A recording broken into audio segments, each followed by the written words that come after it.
can't stop the spirits when they need you. This life is more than just a read-through. Warning. The Federal Communications Commission has determined the following content to be emotionally harmful. Funny things that you think's funny aren't funny. Give me cocks all the time. I want cocks all over me. The Alan Cox Show kicks ass, man. Welcome. Show me what you got. You're not going to see a lot of cocks on TV. Alan Cox from the Alan Cox Show. I don't know what it's about you, but I can't even stand your voice. I think you're the biggest asshole alive. It's going to be a great show. Let's kick it. I'll say kick it, and you'll just kick it with a tasty groove, okay? 1, 2, 3, kick it. Kick it. Come on. God damn it. Could you one time kick it? What the? Alan Cox. Here we go. He'll ad-lib. He'll be fine. It's the Alan Cox Show on 100.7 WMMS.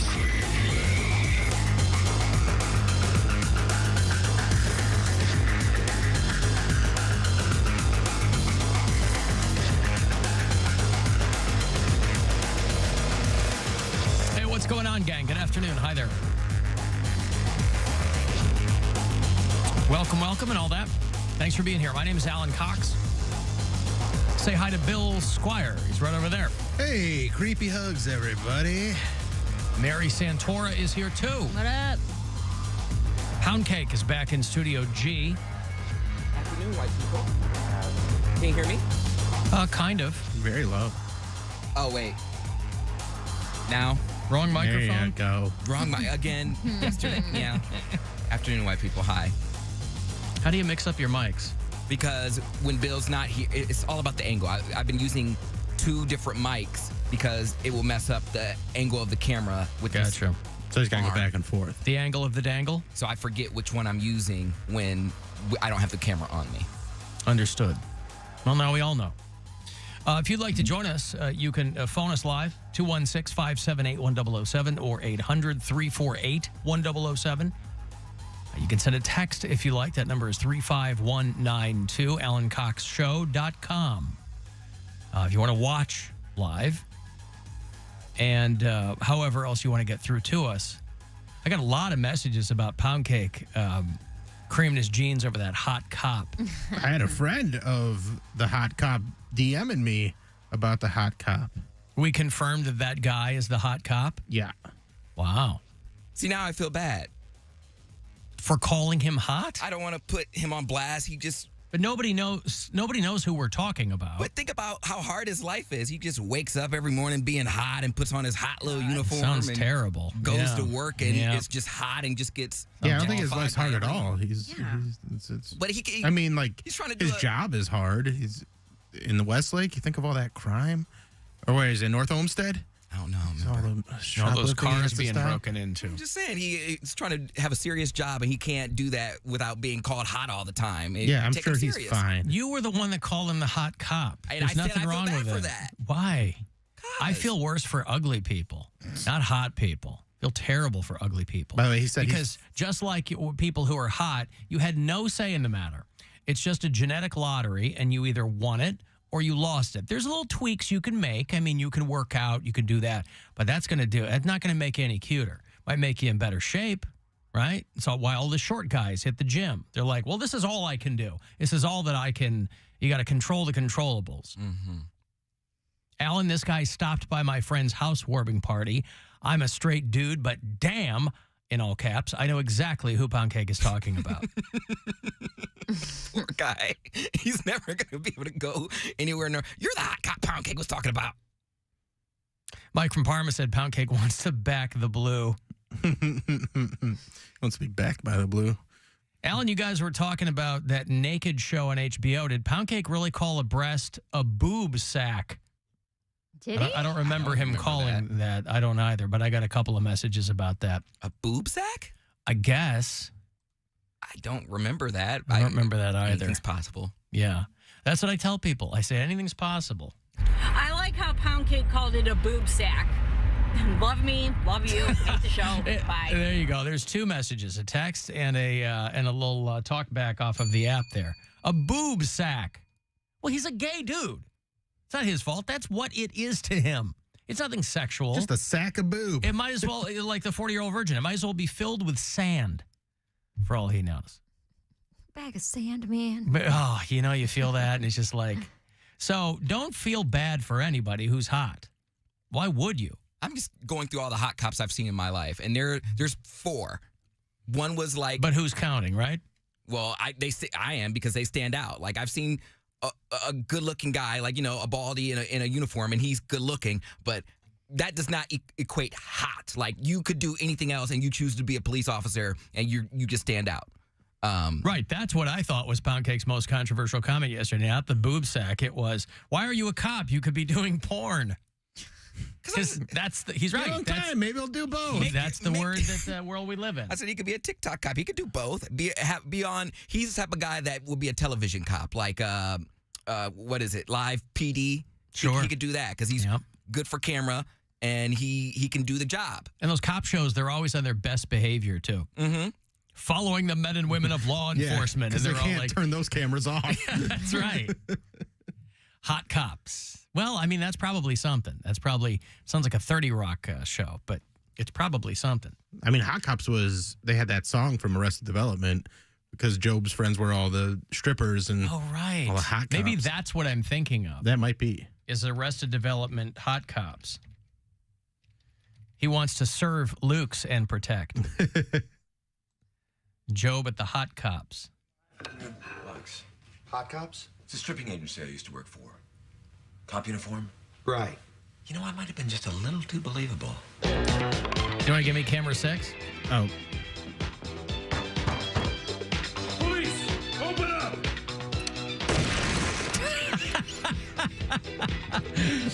And they fire a shotgun blast through the door. Oh, that's no good at all. Oh, poor Job. Yeah, as soon as you start laughing at it, it switches to you. So when we play videos, we got to all sit still. Be quiet. We do. All right. Well, there you go. Still learning this. Yeah, AI. we're tweaking the new system here, figuring it out. So, well, anyway, I got a lot of messages on Poundcake and the Hot Cop, and I don't think there's anything wrong with that, frankly. I mean, I got it.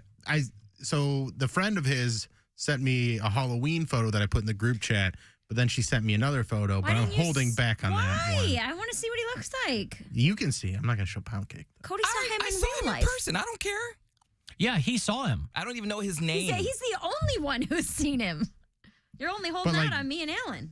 You're not holding out on me, okay? Alan, don't. It's we heard fine. what you said before the show started. Don't. I asked you not to say guss anything it up. about that. Don't guss it up. You know I like to guss. Maximum guss. All right, there you go. Because you're being fake. Hey, Drunk Sue. Hey, baby. What's going on? Hey, you were just talking about the angle of the dangle. Yes, ma'am. Well, I got something to tell you. Yep.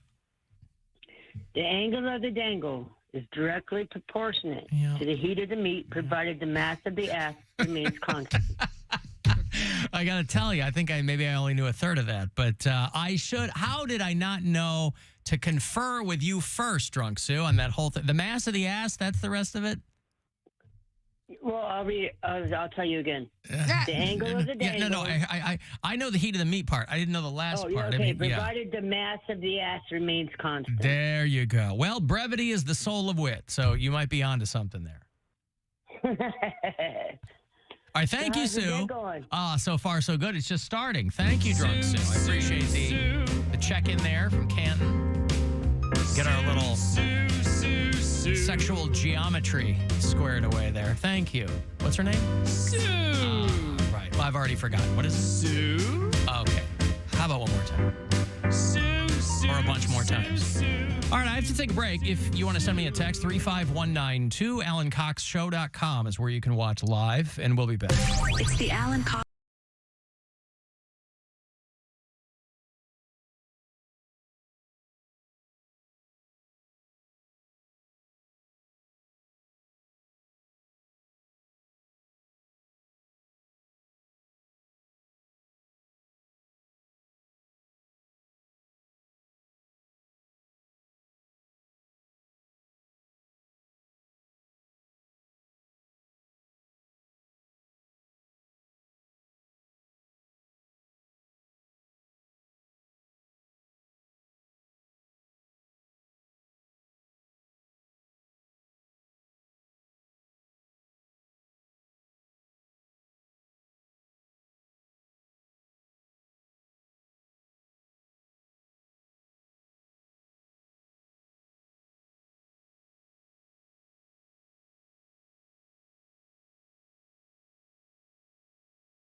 See store for details, subject to credit approval. Bridgestone, official tire of the Cleveland Browns, proudly sold at your hometown.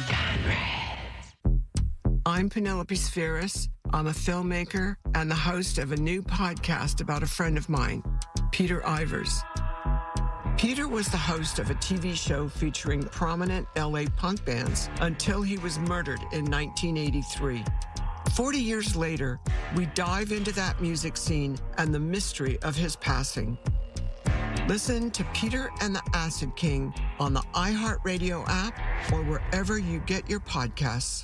The Alan Cox Show. Podcast anytime on our iHeartRadio app. Ooh, what's a podcast? Like a TV show, but without the pictures. Baby, that's called radio. What you're describing is radio.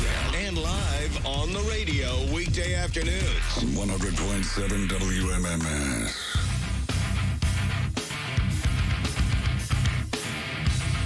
I was reading one of my industry trade magazine emails that I get this morning. Subscribe to a lot of these radio industry nerd columns and things. And the one I got this morning is radio is the perfect promotional vehicle for podcasts. Whoa, wow. No way. Who'd have thunk? What? No Are you way. kidding me? Oh, my goodness. All right. Who'd have thunk that? As someone that has a podcast and is on radio, I beg to differ. They're like, it's the perfect cross-promotional blah. I'm like, it's not cross-promotional. There are no podcasts doing Alan Cox Show ads. It is very unilateral in the promotional engine here. The only reason people know about these dumb shows is because we tell you about them. I love it. Oh, boy, who could have ever foreseen that? Who did such a deep dive and drilled into that data? A majority of podcast audiences come from terrestrial radio. Nadoy was the comment that I left there in the comment section. Well, congratulations to them. Happy that we can help bump these podcasts with 4 listeners and expose them to our massive audience. You show me a podcast that has Cleveland's top sports talker on it. The Poundcake podcast. And I'll show you someone who's, there hasn't been a Poundcake podcast in like a month. I can't, I'd love to promote that, but I can't. There's nothing there. That'll be one in the next week. In the next week. How long will it be since the last one? When was the last Poundcake podcast? I don't know the exact date, but it was probably like 3 years or maybe a month. See, there might be a method to his madness because there is something to be said for momentum. There's something to be said for consistency. There's something to be said for meeting the audience's and hopefully exceeding the audience's expectations. But on the other side of that, you can create a great deal of anticipation if they don't know the next time they're going to hear your show. Is that what you're doing? Absolutely. That's good. He can't be too reliable, Alan. That's right. See, he's learned from his mistakes. He's way too reliable. I mean, sure, he'll come in late just because a friend needs a ride. Mm-hmm. But other than that, he is too reliable. And he's learned from his mistake. Yeah, August 23rd was the last one. August 23rd. Okay. Mm-hmm. So it's been a minute. Mm-hmm. That's like a month. Mm-hmm. Yeah. By my math. Wow. Getting some guests lined up. Oh, yeah? No. What? I said no. Mary just goes, no. No. No? That's not what's happening. Well, I'll take you off the list then, Mary. Okay. You're not going to do Poundcake's podcast? Well, he's trying to move in on Brian, and this is becoming a serious problem. Why wouldn't he have Brian on his podcast? No. Why? On he's his trying to penis. steal it. Yeah. Oh, on his peencast. See, I already know you're lying. I've been versed real lately. But so. Brian is, as I understand, he has an unblemished record of staunch heterosexuality. That is true. But Cody's all muscular now. I'm getting a little soft in the middle. He might want to upgrade. Oh, you're saying that your X and Y axes how are soft you get.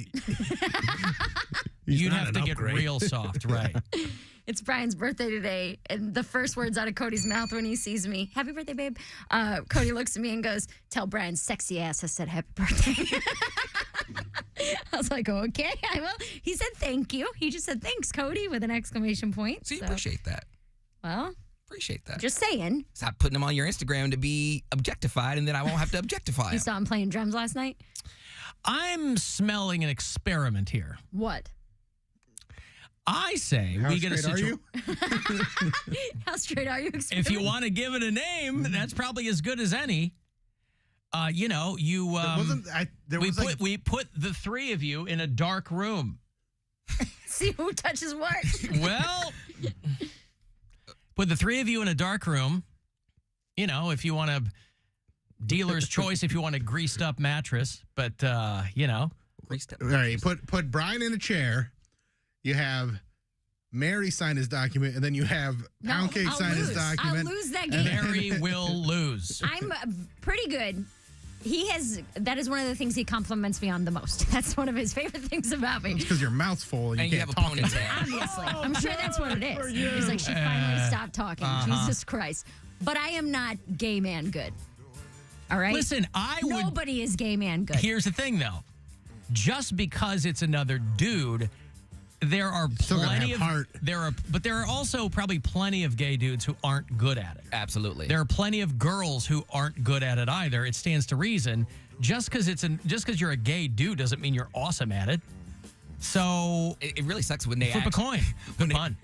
It does really suck. It's really bad when they actually have really good technique, but they have like one stray tooth. And then it just falls off. God. Oh.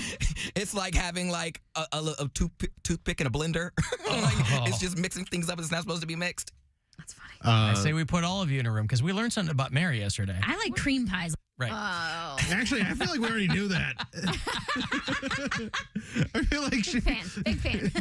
We were talking about that last week, and she was just like, I like when a lot of stuff comes out. I do. When other people do it, it weirds me out, but I can touch my own. I'm a size queen in every sense of the word. This is a Freaky Tuesday. We are really starting off this show. I know. Really No, listen, she mentioned it was Brian's birthday. Well, no, you asked if I was going to be on Cody's podcast, and I said no because he's trying to steal my man. You already were, so I already got your intellectual property. So, keeps trying to hit on my boyfriend via me. Yeah, via you. I was going to try and pivot this into a drum conversation because have you seen the Chad Smith playing 30 Second to Mars without having heard it before? No. It's one of the coolest videos. Chad Smith is the drummer from Red Hot Chili Peppers, and they play him a drumless track of The Kill by 30 Second to Mars. I don't believe he's never heard that song. Well, here's a couple of things. We're like not familiar with it. Chad Smith is an underrated drummer. Yeah. There's not a lot to do in the Chili Peppers, but Chad Smith is a great drummer in that he's super groovy, like he's got tons of chops, right? That being said, Jared Leto's brother is a drummer in 30 Seconds to Mars. Not a lot of heavy lifting there either. Right. About 50% programmed. And so, but also, I also don't believe he's never heard that song before. It's a very, very popular song. Maybe their most popular song. But if you aren't listening to the radio and you're not paying there's so many songs that you guys talk about that are like, oh, this is such a popular song. I've never heard them before. Yeah, but the Chili Peppers have done shows with 30 Seconds to Mars. But that doesn't mean they're sitting and watching. No, I know, but I would think that by osmosis, I mean, you get to a point where a song is such a big song that you're going to hear some of it. Now, he could be 100% correct and he's never heard it, but that reverts me to my original point, which is it's not a super hard song to play. Right. Well, that was what I was going to say. Once you get a sense of where the beat is, Chad Smith's going to nail it. But I've seen him play other songs that he says he's never heard before, and he's good at those too. Yeah, like if you, it's a really fun video. Yeah, it's a lot of fun. There's a Drumeo channel that I follow, and I think that's where he did it. Yeah, because they did it with him, and then I saw another one where the drummer from I can't remember played The Killers, and that was a really good one too. Who was the drummer? I want to say some metal band. Don't know. Maybe Priest or something like that. I don't know. But that Chad Smith one, because he just listens to it for a little bit and he's like, okay, I got this. And he has it so fast. And then it's a pretty good drum track with that song. I would say even better than the original one. I think you're talking about Dirk Verbulen, I think is his name. Yes. He's the guy that's been drumming for Megadeth for a while. That's what it was. And Megadeth, they played him like the Killers or something. And they were like, put a track to this and see if you can. Yeah, it's fun to see those guys do that. He played a much slower beat than what the one is in that actually goes with that song, Mr. Brightside. Right. But it was still really fun. It was just, I was on a kick with that last night and really enjoyed those videos. We went to Guitar Hero. I call it Guitar Hero every time on accident. Guitar Center? Guitar Center. All right. Every single single time I say, are we going to Guitar Hero tonight? I can't help it. We went to Guitar Center last night because Brian got a couple gift cards for his birthday. So we wanted to buy some new cymbals. And I asked him kind of a similar question, not like, could you play anything? But he was like, if you hear music, your instinct as a drummer is to drum along to it. That's right. Whether you're going to, if you're worth half a penny as a drummer, he's like, you're going to find the beat. 0.05 cents? 0.05 cents, yes. You're going to find the rhythm. You're going to follow the bass, and you're going to do what you need to do, you know? So I don't know how hard this is for a professional drummer. Well, again, if you don't know the song, but you're not going to. Regardless, if you know how to drum, I don't think this is that impressive. You can lay a beat to any song. Right, That's you what can I play, mean. but and sometimes they find the right, or they do a little bit different beat, and it just changes the song a little bit. And that's what I got with the one with the Megadeth guy doing the Killer It's fun to song. see what they're going to do with Right, it. Because that's where it's fun. Right, where like the fills I know are. they're going to be able to figure out how to play a beat to So a this song. isn't like, oh my God, I was blown away. I was so impressed. This It's was just- like, oh, it's just kind of cool. It's fun. It's just really fun. These are already established good That's drummers. what I mean. Yeah. I didn't know what the vibe was because I was like, I'm not impressed by this. You should be able to do this. You're very hard to impress, though. Just me and Shania Twain, you know, soul sisters. It's the drummers that blow up out of nowhere on social media that are so amazing to me because it reinforces that thing where there's a lot of talented people and you have no idea who they are. I keep trying to get Brian to start a drumming page, and he won't do it. I said, he's like, well, I don't have a band. I said, it doesn't matter. Just Doesn't put on matter. music and drum along and make a weird thing. I don't have a hook. Nobody wants to watch people just drumming. I was like, you're pretty hot and you're pretty good. Well, they will want to watch. It is a crowded field. There are about 4,000 guys who look like him in rock and roll. No. With all due respect. No. Head to toe tats and skinny. No. There's never been a guy that looks like that, drummer right? In covered rock and in roll. That's right. tattoos. Yeah. But there's no downside to it. Right. Where's the downside? I told him. He was like, well, I was like, you just at Brian Drums, and then we'll see what happens. Maybe somebody discovers you, and you end up getting picked up to go on the road. There you go. You know, you never know. Right. Is that what you want for him? I would love. You're both on the road at the same time? I would love that for him. I think he would. That was like a life goal. Actually, his life goal is to become a studio drummer. He wants to do. Well, why didn't he go that route? I don't know. He had a kid. He had to get a job. Oh, well, that's why you don't have a kid. Well, you can't really undo it now. She's 7. You only get 6 weeks to make that decision. You can't return him. Right? Yeah. You got to drive to.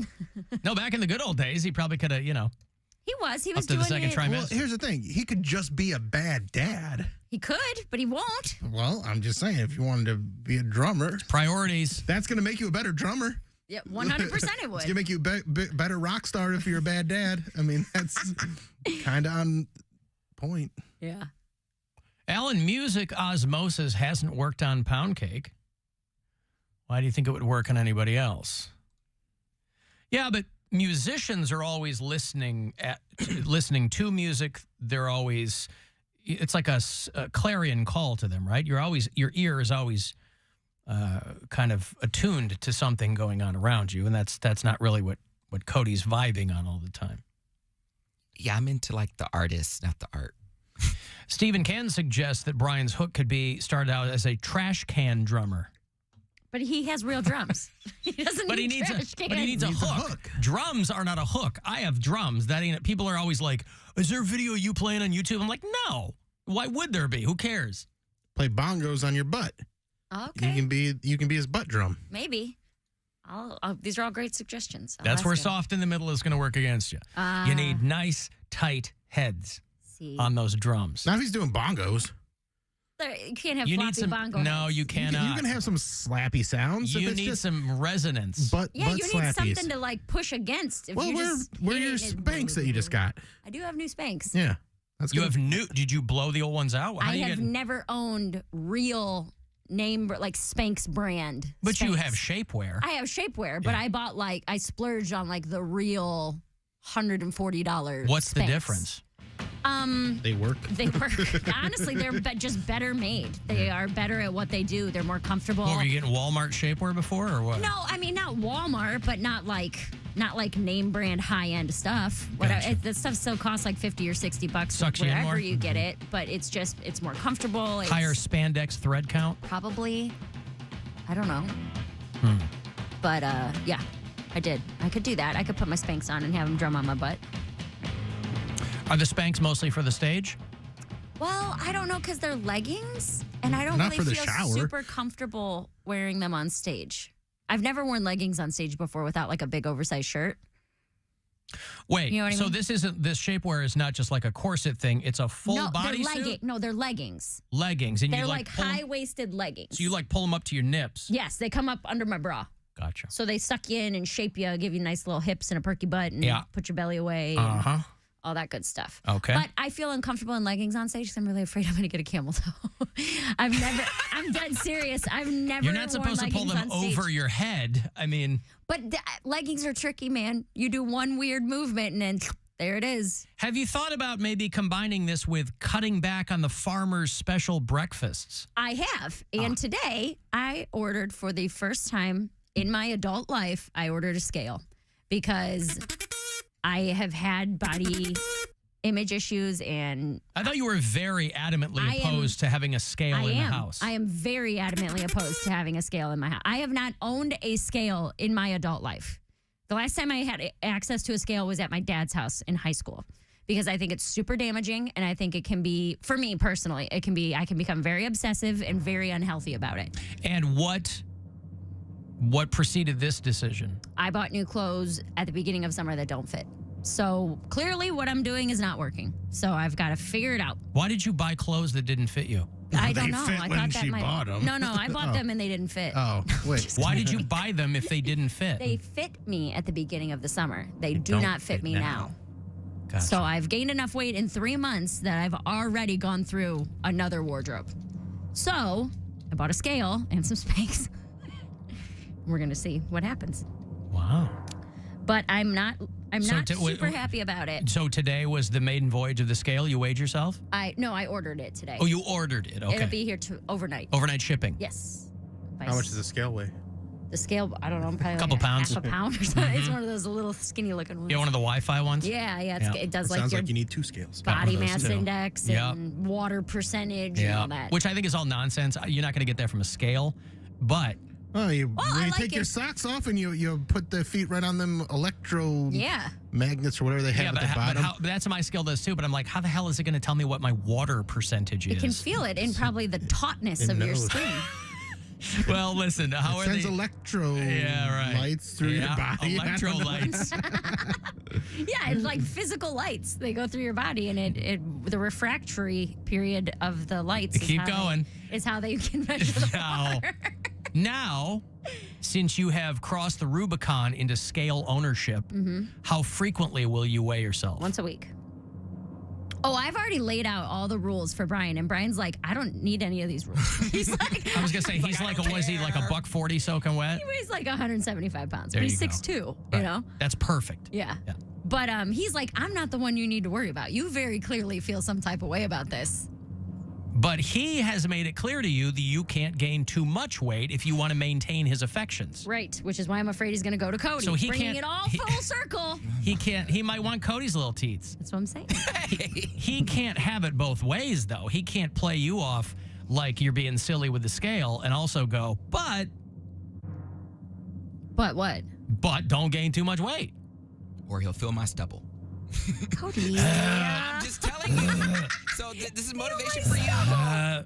You bet me money. So I did. I'm betting you with my love for Brian not to gain any weight. Otherwise, If I don't lose 20 pounds by the end of the year, you're gonna going be to real itchy steal and my scratchy. boyfriend.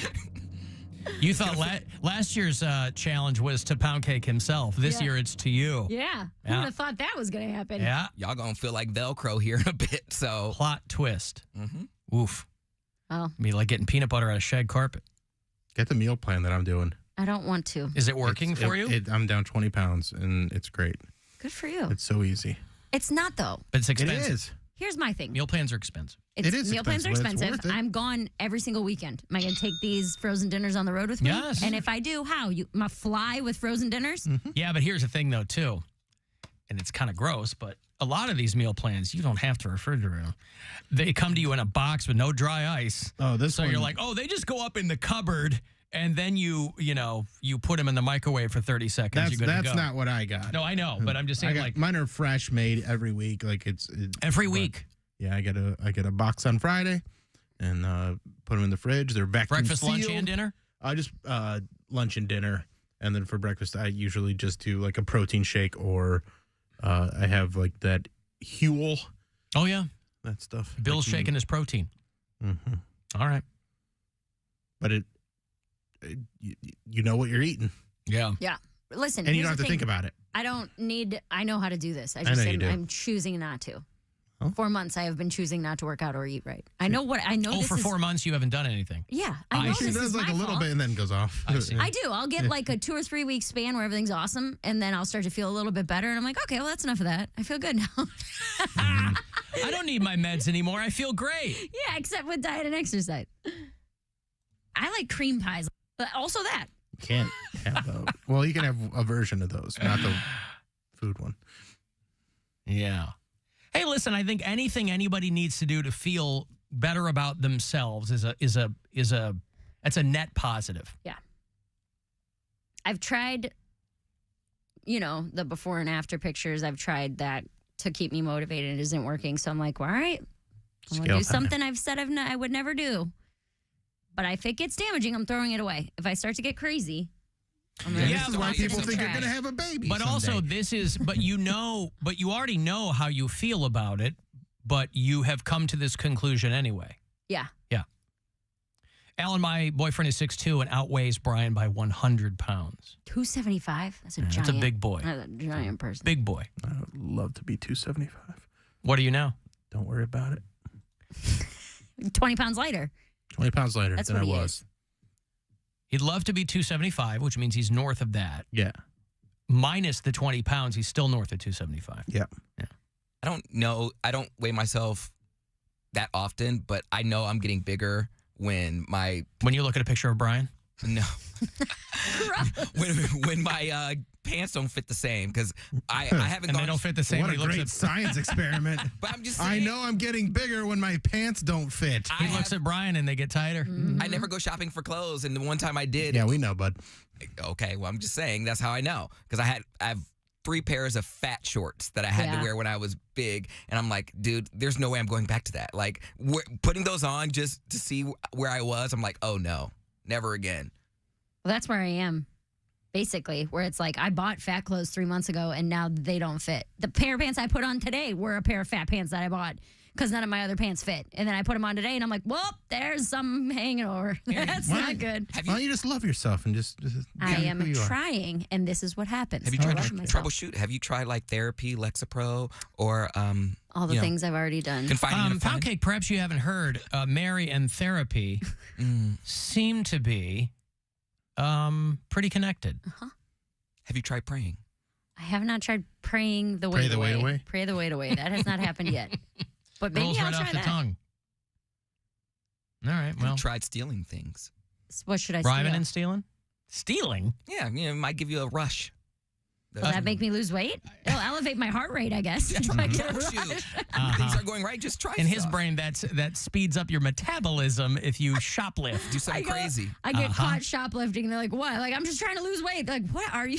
That's right. Damn, this is a jar of salsa. What? You look so good. What happened? I became a kleptomaniac. Pretty crazy. What do you need? I'll go get it. Mary, why you bugging? All right. Well, we're ushering in a new era of Mary weighing herself. Yeah. All right. See how it goes. Good luck. I Yeah, think good you're luck. gonna Hey, do it. listen, man. You just gotta, you know how, like you said, I you know how to do it. this. You just have to commit to it. Mm-hmm. I And know. if you don't, Poundcake's gonna steal your man. I understand. That'll be his own Christmas present to himself. Yeah. Yeah, Brian, wrap it up in a bow. Brian and Poundcake doing Christmas photos together. Oh my God. Brian, you ready? Or Poundcake, you ready to be a stepmom? Yeah. Sure. Poundcake, how do you feel about living, laughing, and loving? He's going to be a little elf on the shelf. I'm not living right now. I'm just existing, so I'll try anything. What if he Brian put like on all the signs around the like eat? He just put like little stop signs so like don't eat. Don't eat. Yeah, yeah, for sure. Don't open this fridge door. Continue laughing and loving. Ease off on the eating. You're not hungry. You're bored. Yeah, well. All right, I'm going to break here. If you want to send a text, 35192, AlanCoxShow.com is where you can watch, and you can listen anywhere you are on the iHeartRadio.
provider, but with zero copay, no expensive appointments, and no awkward face-to-face conversations. To start your free online visit, you need to go to this exclusive address, hims.com/radio. That's hims.com/radio for your free online visit. HIMS.com/RADIO. Portions of the following program were pre-recorded. This is The Buzzard. From the Barrio Tacos, Tequila, and Whiskey Studios. The Buzzard. The home of the Buzzard. This is 100.7 WMMS. Cleveland. We've left our families to help you ignore yours. Family time's always best when it's forced. The Alan Cox Show. On 100.7 WMMS.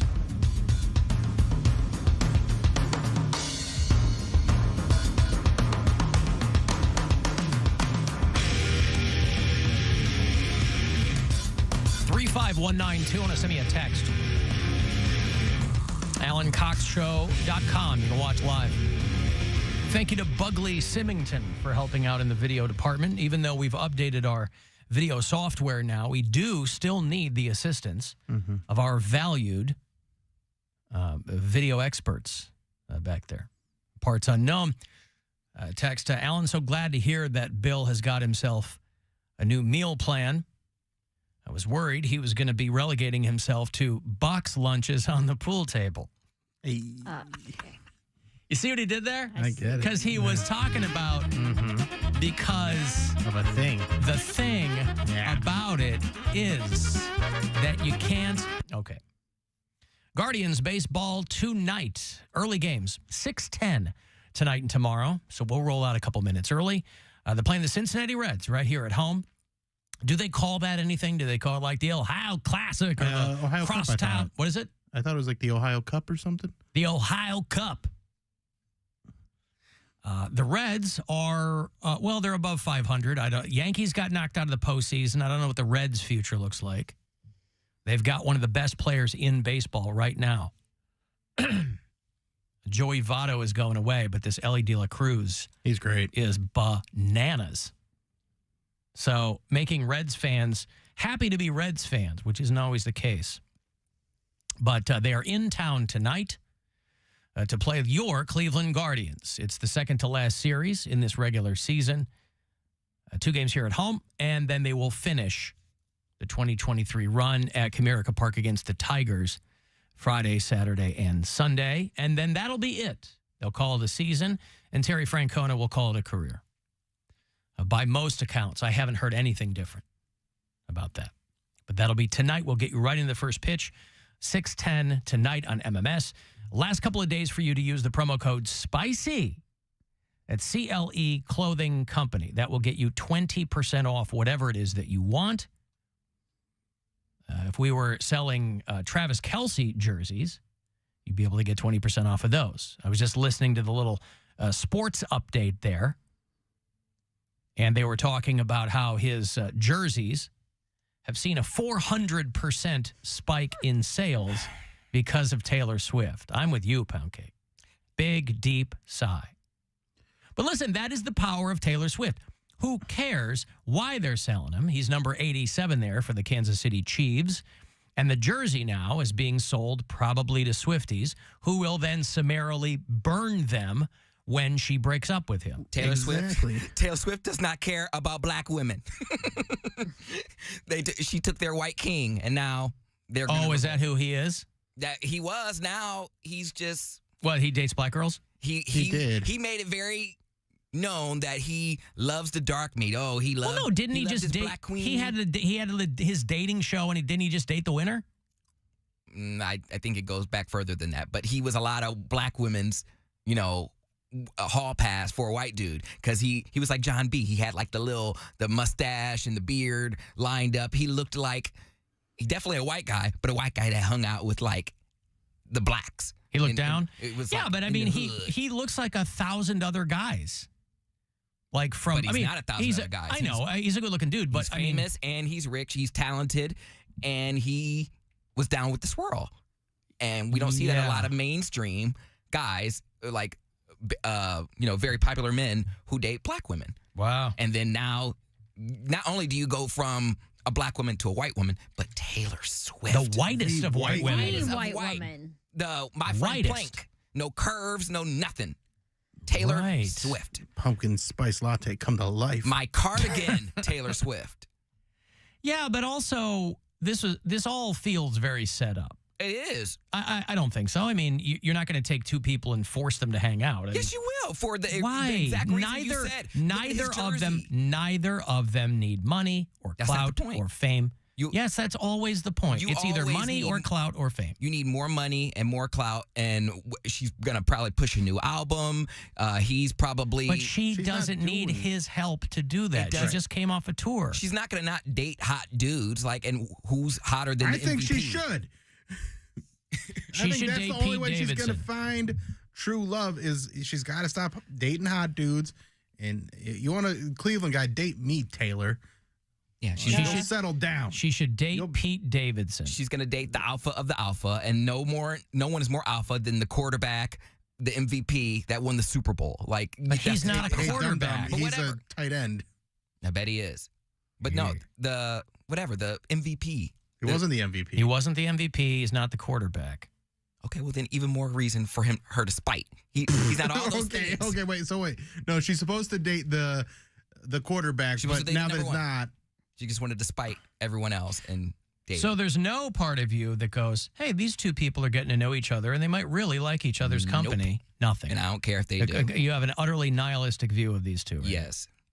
Listen, the one thing we can all agree on is when they do eventually break up, the songs are going to be, can I say fire? All right, let's not step on Perez Bilton here. Because the songs are going to be great. Yeah, because Perez Bilton's got some info on that.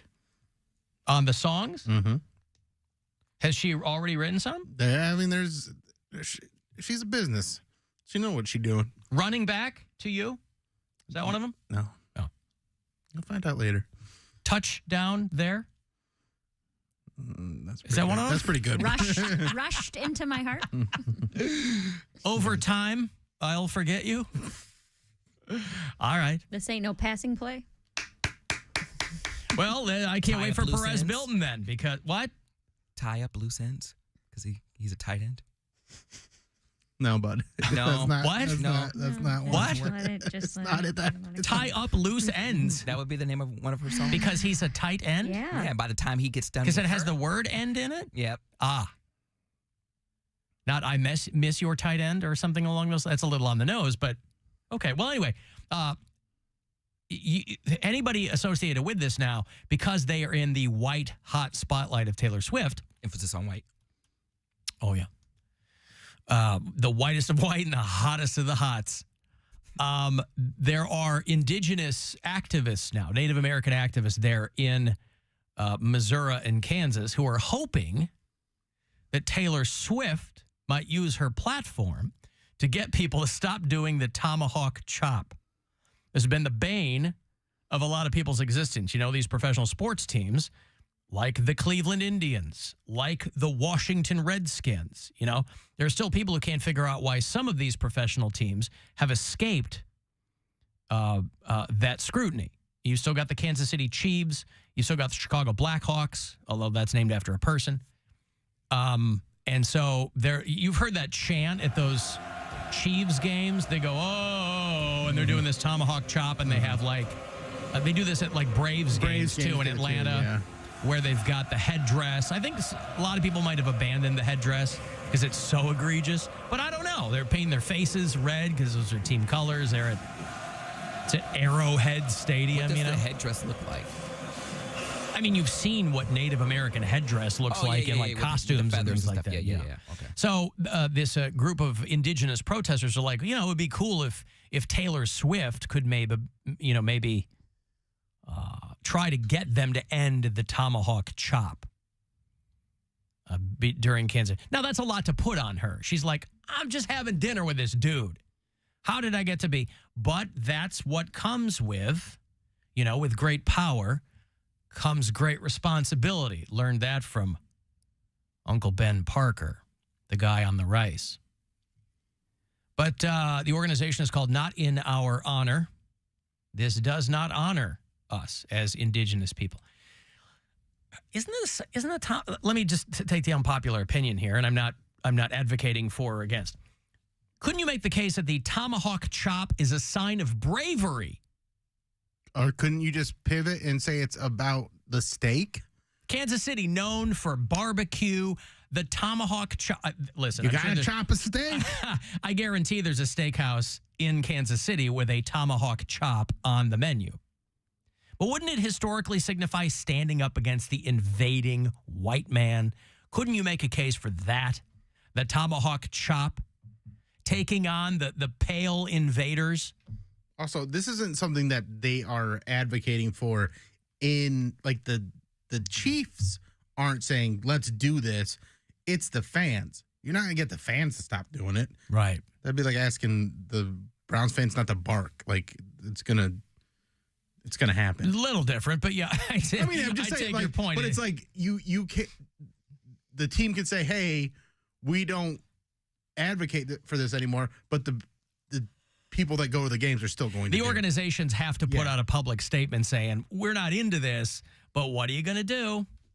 Alan, my black friend, calls Travis Kelce spicy white. All right.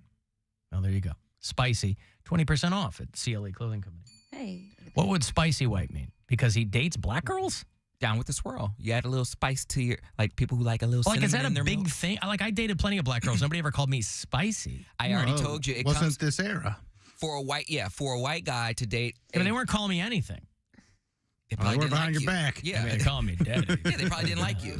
It takes a certain amount of swag to date a black woman. It just does. Are have to you carry yourself implying different. that I don't have swag? First of all, Absolutely. you don't need swag to date a black girl. You just date her. I didn't have swag. Nobody was telling me that I lacked swag. And her parents liked you, and her friends liked you, and her family liked you? I got along with everybody. I met her through a friend. Mm-hmm. So that person said, hey, this guy's pretty cool. You might like him. And she did. How sweet. Alan, that's why Poundcake is sports talker in Cleveland. Number one sports talker from Cleveland Scene Magazine. Tying up loose ends. Travis Kelce MVP. Quarterback of the Kansas City Chiefs. I thought it was he played for Kansas City Chiefs. Alan, Arrowhead Stadium plays the chant. Oh, they do? Huh? Well, there you go. Then I take it all back. Yeah, again, I don't. Yeah, I it's don't, Missouri. you know, What do yeah. you- It's a wild, wild state. It's the show me state. And that means show me what kind of terrible arm movements and sounds you can make. I don't know. Also in Kansas City, boy, you usually hear about employees shrugging their shoulders and going the other way. We've seen videos of like masked bandits just taking over like a Walgreens in San Francisco when they just walk in and they have giant bags and they fill them with crap. And all the security guard is doing is filming them because they're like, I'm getting $12 an hour. I ain't getting shot or stabbed or whatever. I feel that. Also in Kansas City, and we've all worked retail. We've all had those jobs. And, I got in trouble 30 years ago because I chased a guy out into the street who was stealing from my Blockbuster video. I got in trouble with corporate. Yeah, they don't want you to get shot. I for was a not. Well, they video. don't. They don't. Yeah, they want. Because They you'll want a sue them, lawsuit. right. Right. So it's not about your well-being. Well, yeah. Anyway, this guy went the other way. This was in Kansas City as well. A guy working at an O'Reilly Auto Parts strangled a shoplifter to death. What? Imagine, so this is a guy who, it sounds like he really wanted to strangle somebody. Maybe this guy was just having a bad day. Carl Kempainen is the guy's name, 39 years old. He's going to be campaigning for his freedom. Hey, you got it.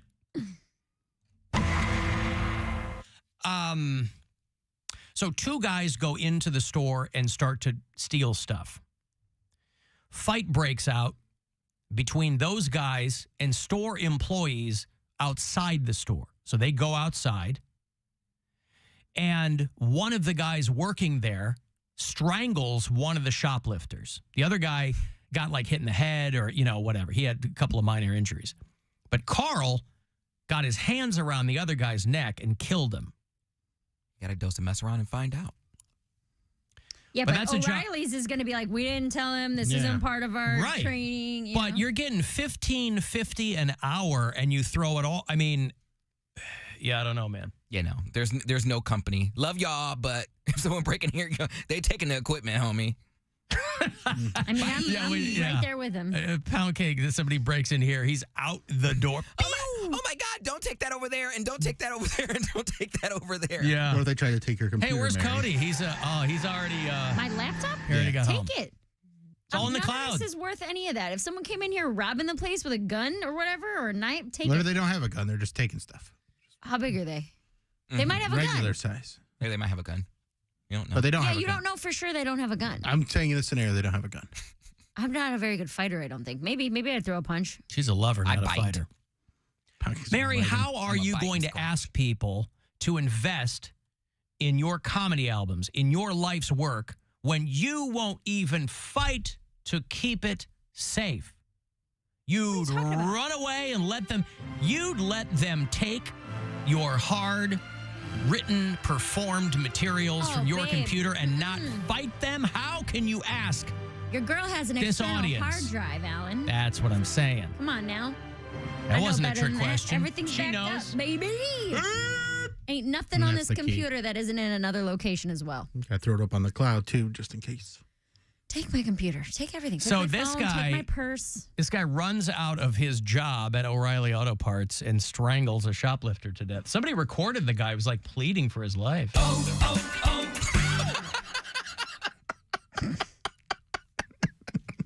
So stupid.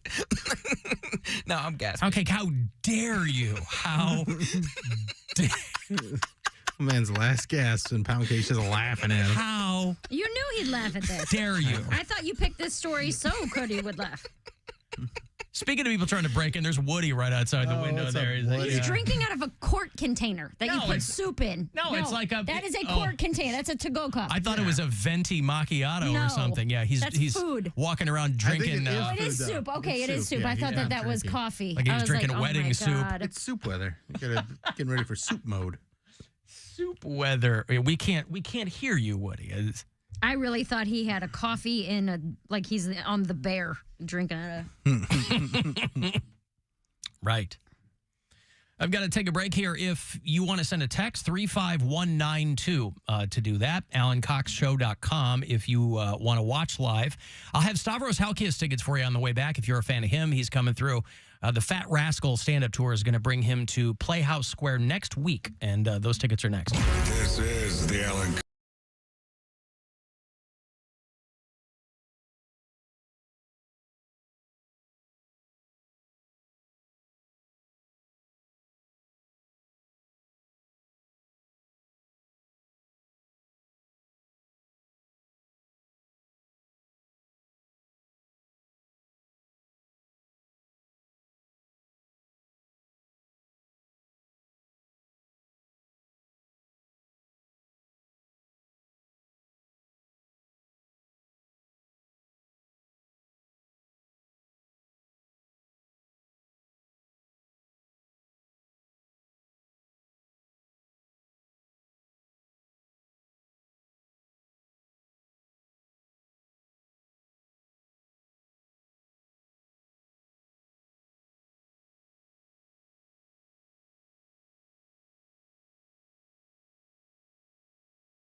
Ball melt. It's game day your way. Get-Go Cafe and Market.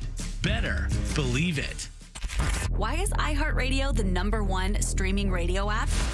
Free music. Free live radio stations from all over the country. Free podcasts. Free playlists. Free contests. Free artist radio stations. Commercial-free stations. It's free. I love iHeartRadio. Join the millions of music, radio, and podcast fans on the #1 streaming radio app now. iHeartRadio. iHeartRadio. iHeartRadio. Free never sounded so good. Now it's time to give stuff away. Alan is giving some stuff away. All right, you want to go see comedian Stavros Halkias? He's doing the Fat Rascal Tour. He's going to be on the show next Wednesday, but next Saturday night, you can see him do his thing down the street here at Playhouse Square, October 7. If there are tickets remaining, you can go to playhousesquare.org and look into that. All the info is there. This pair of tickets here for you. Caller 10, 2 for Stavros Halkias. Next weekend. Good luck. 216-578-1007 or 800-348-1007. If you can't beat them, join them. And if you can't join them, send a strongly worded letter asking why your application was rejected. Another helpful tip from the Alan Cox Show. On 100.7 WMMS.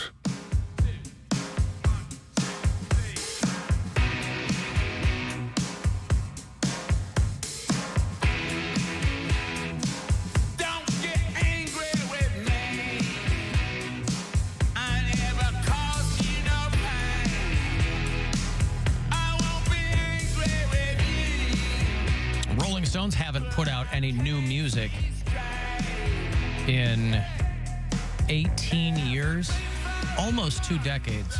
It's been a handful of compilations and things in that time, but it's pretty wild. 20 years since they've put out an entire album of new stuff. And this one's got a lot of collabs on it. They do stuff with Elton John and Lady Gaga and Paul McCartney. Bill Wyman comes back into the fold. He's been gone for a long time. Daryl Jones has been their bass player now, I think, longer than Bill Wyman ever was, even though I don't think he's considered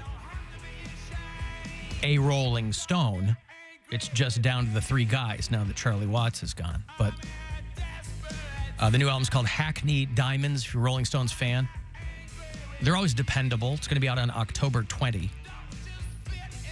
I was reading an article this morning where Keith Richards, somebody was doing an interview with him, and he said that he's mostly clean now.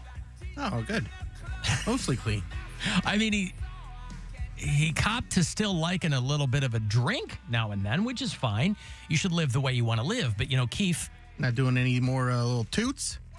No, and that's the wild thing. Little toot of cocaine? I had to do some math on this. So he was talking about when he gave things up incrementally. He's like, I stopped doing heroin in 1978. That's good. That's when he was 35. Keith Richards did heroin until he was 35. Now, there are a lot of high-functioning heroin addicts, right? I mean, William Burroughs did H until he was in his late 70s. But those are outliers. Those aren't the usual.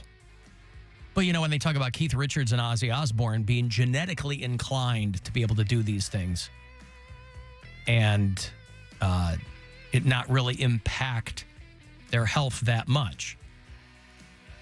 And then he said, I gave up cocaine in 2006. So he did coke until he was 62. He's 79 years old. And then can be done. He stopped the ciggies right before the pandemic. You know, in England, they call cigarettes fags. And that's what he described them as. I prefer squares or ciggies. But 4 years ago, so he's like, I'm largely clean now. You know, the Keith Richards of yore, the one that everybody likes to kind of point to as a stereotype, he's not really that guy anymore. But it's fascinating to me that he was like, you know, for another almost 30 years, he goes, I'm dropping the H, but I'm still going to do coke. I really like cocaine, so I'm going to do that. for Just another. Don't do it all the time. You just do some cocaine. I'm gonna do cocaine for another 27 years. He's just doing cocaine in moderation, and it worked out. He's lived a long, great life. I'm happy for him. I am too. He's really model. dancing between the raindrops, boy, that guy. So, yeah, he still likes a little tug every now and then off the bottle. The Rolling Stones, if nothing else, Keith Richards, that was a guy that you never doubted he was guzzling booze on stage. You know, because you'd see these stories about these bands. Van Halen comes to mind. And those guys were drinkers, too. But Van Halen would always have these bottles of Jack Daniels that they were drinking off on stage, you know. And then years later, they'd be like, oh, those had iced tea in them. We still had to do a show. Still a lot of caffeine, man. Good amount of caffeine. You're going to be Keep up you late. going. Yeah. Yep. You're going to have trouble falling asleep after all that iced tea. That's what ended up killing peeing Eddie. a lot. All that caffeine.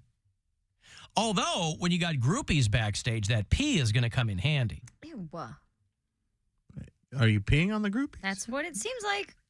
Why do you want to pee on them? Are you peeing on the groupies, Bill? Because I'm just telling a story. I'm not peeing on Pardon any groupies. me? Why would the I've never pee come peed in on handy anybody.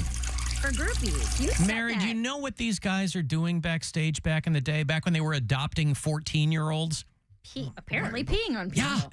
Yeah. That's really gross. Yeah. They were doing it. Live audio from the Rolling Stones, 1978, Boston stop. Right there.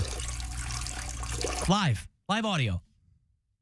So, yeah, Keith Richards, boy, God love him. So, he's mostly clean now. A little bit of drink, but he said he's mostly living a straight lifestyle, and it's a very unique experience for him. Good for him. Yeah. But you turn 35 and you go, I think I'm done with heroin, but I'm going to keep doing the coke. Keep doing that. Because, listen, it's ubiquitous. It's everywhere. Right? It is now. So it still was back then. People would pass it to you, give it to you, whatever. You can't be quitting cocaine in the 80s. What qualifies as California sober? That's everything when but weed. You just smoke weed. Yeah. Okay. Technically, the only time I've heard it is if you you don't drink alcohol, but you do smoke weed. It's now, technically, and we've gone through this with Mary, and she's right. Technically, sober just means you don't drink. Yeah. There's other words. Like if you're clean. straight edge, you're not doing anything. Straight edge is absolutely nothing. That's right. There's people who are clean from drugs, like clean from heroin, but they still drink alcohol. Yep. So they're clean, but they're not sober.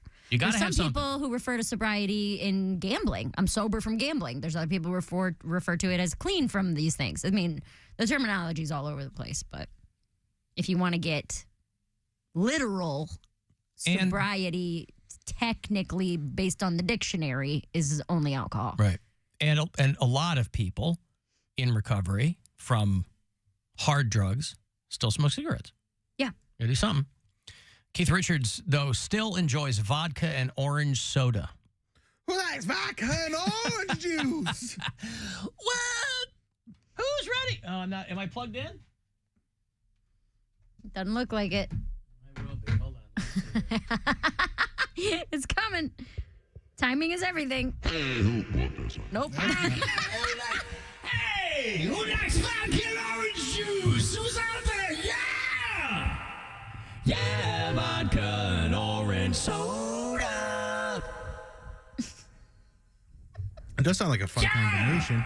What? I've never had That does sound vodka and orange soda, but that sounds delightful. I've had creamsicle shots that are like vanilla vodka and either orange juice or orange soda. Creamsicle shots.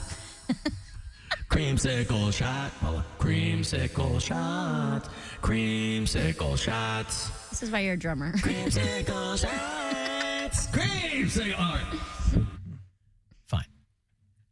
So, yeah, Keith Richards, God bless him. You know, and who could forget that guy that kept sending him cassettes wanting to meet him? Hi, dear Mr. Master Keith Richards. Mr. Richards, hi. My name is Mr. Paul Moralia, and my already trademark group stage name is Mr. Paul Super Apple. You might have heard of me. That's catchy. Many times in California and New York City. And if you'd like to get in touch with me, Geez, I hope so much. I'd love to meet you, too. Maybe we could do these records. That'd be wonderful, too. Be the best, happiest time of my life. Of anyone I ever met. See you soon. You ever heard the Paul Super Apple tapes? No.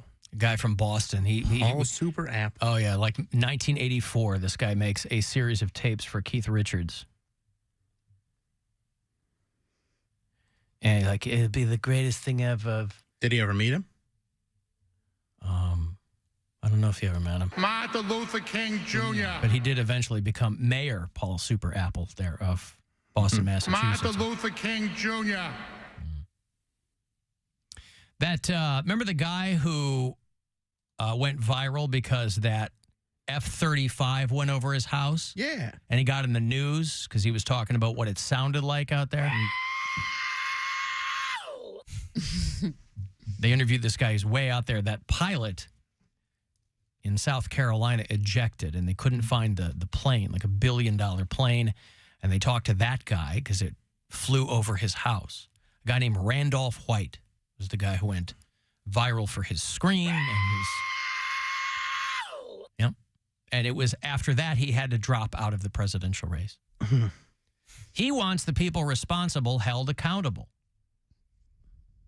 And he has an interesting take on it. Listen, everybody wanted to talk to this guy, so he's going to get his 15 minutes. But his whole point, they did a Zoom thing with him and his wife, and he said that it could have killed a lot of people, including him. He's not wrong. He could have. It didn't. So true, but everything could get somebody in trouble, or everything could... You know, if a car comes through this window, we could all be killed, but... Pay us. For the mere fact that that jet costs so much money. Cody. I would be the one who dies. Well, Alan's on this side, too. Yeah, it's not going to stop and just tip its bumper into you and not do anything over here. Dink. What, Cody? I say just for the mere fact that, forget the killing of lots of people, the fact that it costs so much money and he just let it go so easily...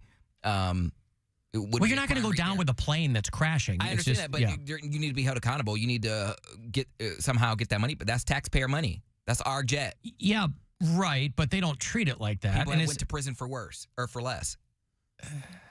Yeah, well, the military gets a blank check from us, so the pilot is not on the hook. You can unless they determine it was pilot error, but. What are they going to... I don't even know what the process is for that, because it's not like this is unprecedented. This happens with some regularity, where an aircraft goes down in a training mission or somebody has to eject because... But did we know why he ejected? Well, again, this is part of the investigation that they're doing, and that's what Randolph White wants. Because he could easily lie. He could say he was smoking in there. I didn't know what was going on. The jet's gone. He was smoking while he was piloting the F-35. I would just say it was smoking in there. Like there was a funny noise. Oh, he wasn't smoking. You say it was smoking. Yeah, that's what I'm saying. The jet's destroyed now. So we're taking his word off of what could have happened. But there needs to be a little more accountability. Well, it's not just taking his word. $1 billion jet. No, I'm sure that there's data that come along with a piece of property like that. I'm sure they can go through and see maybe what happened, but again, even if they determine it was pilot error, I'm sure that there's a lot of latitude given to guys like that. I bet. It's not like they court-martial them because they crashed a piece. Because in the military, they're like, it was $1 billion, but, it could cost us anything. Smoke weed every day. But you don't think the pilot Not was while smoking. you're piloting a jet. Right. Well, it just said every day. Yeah. Didn't say what time of day. Right, like or after you're done flying. Yeah, after your shift. After your shift. Yeah, when you get off work as a fighter jet pilot, then you can light a blunt. But smoke weed every day. It would be pretty rad if he had lit up as he ejected and he's just floating back down to the earth. Like on the parachute? This for me. Because that plane shook my house. And it was very close. And it could have injured or killed me or other people in the nearby surrounding areas. The United States government and the military to do a thorough investigation, find out what went wrong, and whomever is responsible should be held accountable, because a lot of innocent people could have been killed. He is right. A lot of innocent people could have been killed. That's always. Yeah. Now, I have to think that this is a precursor. A lawyer got a hold of him, and a precursor to, the DOD's got deep pockets, my friend.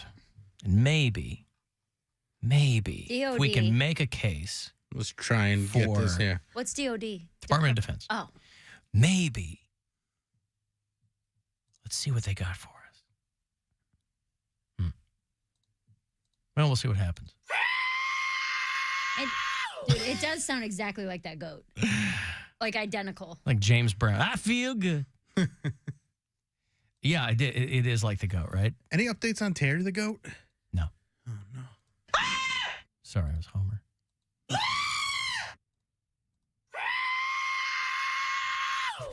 Do you just have a tab of screams? You just have a bunch of screams. What are you talking about? You got a bag of tricks. Have we met? So that guy, I'll tell you what, there's wild stuff going on in South Carolina. I only mention it because we are so well represented down there in the Carolinas on the iHeartRadio app. A lot of bureau chiefs down there. We've got people in Columbia and Greenville and Hilton Head and Myrtle Beach and Conway. I hear from Carissa in Conway, South Carolina with some frequency.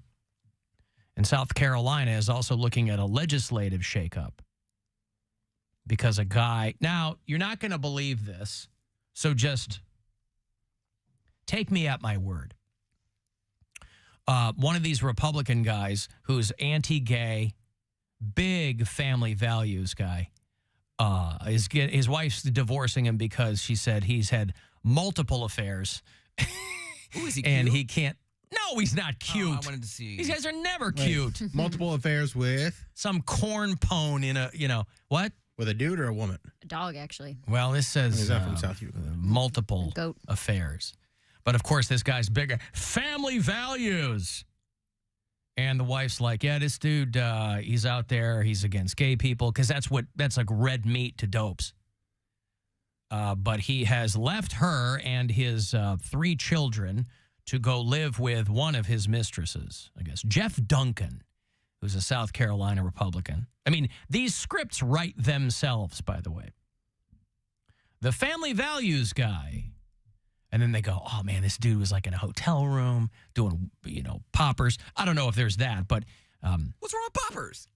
Nothing. Nothing when you're honest about it. Yeah, But when if you cop to it. Yeah, if you're a family values yeah. guy that's cheating on your wife and you got kids and you're just being a dirtbag, that's when it's a problem. It's the hypocrisy. When you're in the closet and you're all about family values, it's called cassette cleaner. So he was in the hotel room with yeah, that's cassette right. cleaner. Yeah, I was working on my large tape collection. Mm-hmm. Just polishing my tapes. Right.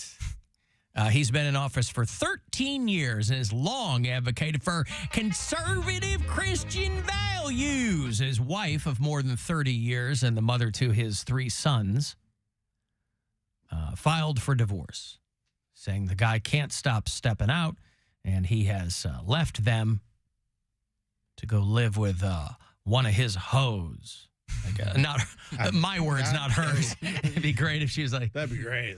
My husband has abandoned us in favor of one of his hoes. Of course, he's way anti-abortion.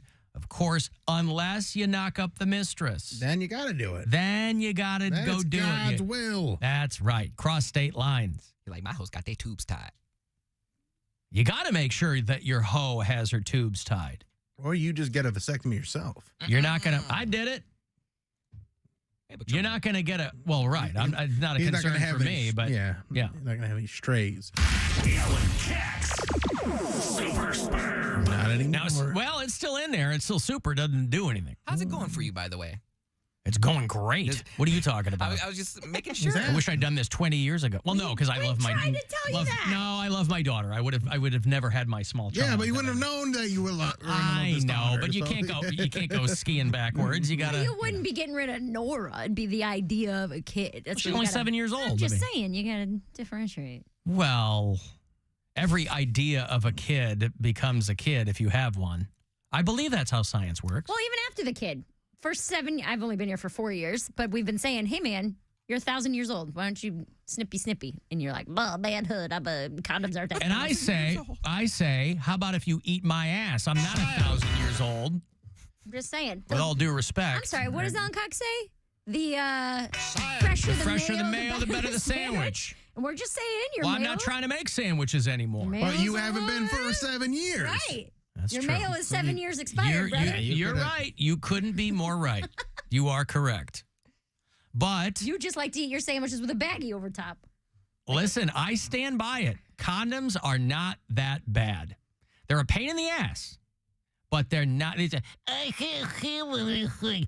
Stop it. Dude, when I am lose some weight. When I'm on antibiotics or if I miss a birth control, Brian and I will skip sex until we don't have to use condoms anymore. Yeah. Oh, that's fine. Listen, it's fine. Totally fine. But it's great. Poundcake, in answer to your initial question, it's great. See? Happy for you, boss. I envy. I'm living like Poundcake. Right? I live like me. I wear condoms. Yeah, Yeah, but you don't have to worry about knocking anybody up. Oh, that part of your brain. Well, yeah, I'm not. I wasn't worried about getting. I'm with my wife, but if you don't want to knock somebody up, you're gonna figure it out. And frankly, why should the burden of contraception be solely on the women?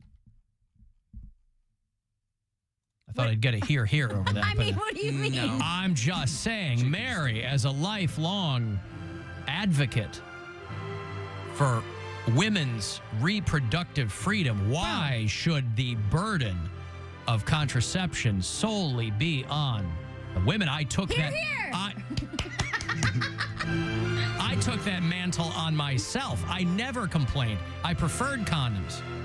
I never worried about it. So don't you worry. I forgot my pill. I was dating, right? I forgot. Don't you worry about it. AC going double wrap. So Brian turns 37 today, and I've been telling him to get a 37? He's 37. Jeez. Old man. I've been telling him. Good for you. I'm like, dude, get a vasectomy. Why won't you get a vasectomy? Oh, he's like, I think it's a weird thing for some guys. Where they feel like they're man. I'm like, stuff still comes out. That had nothing. I get where guys are coming from. That had nothing to do with it for me. Yeah.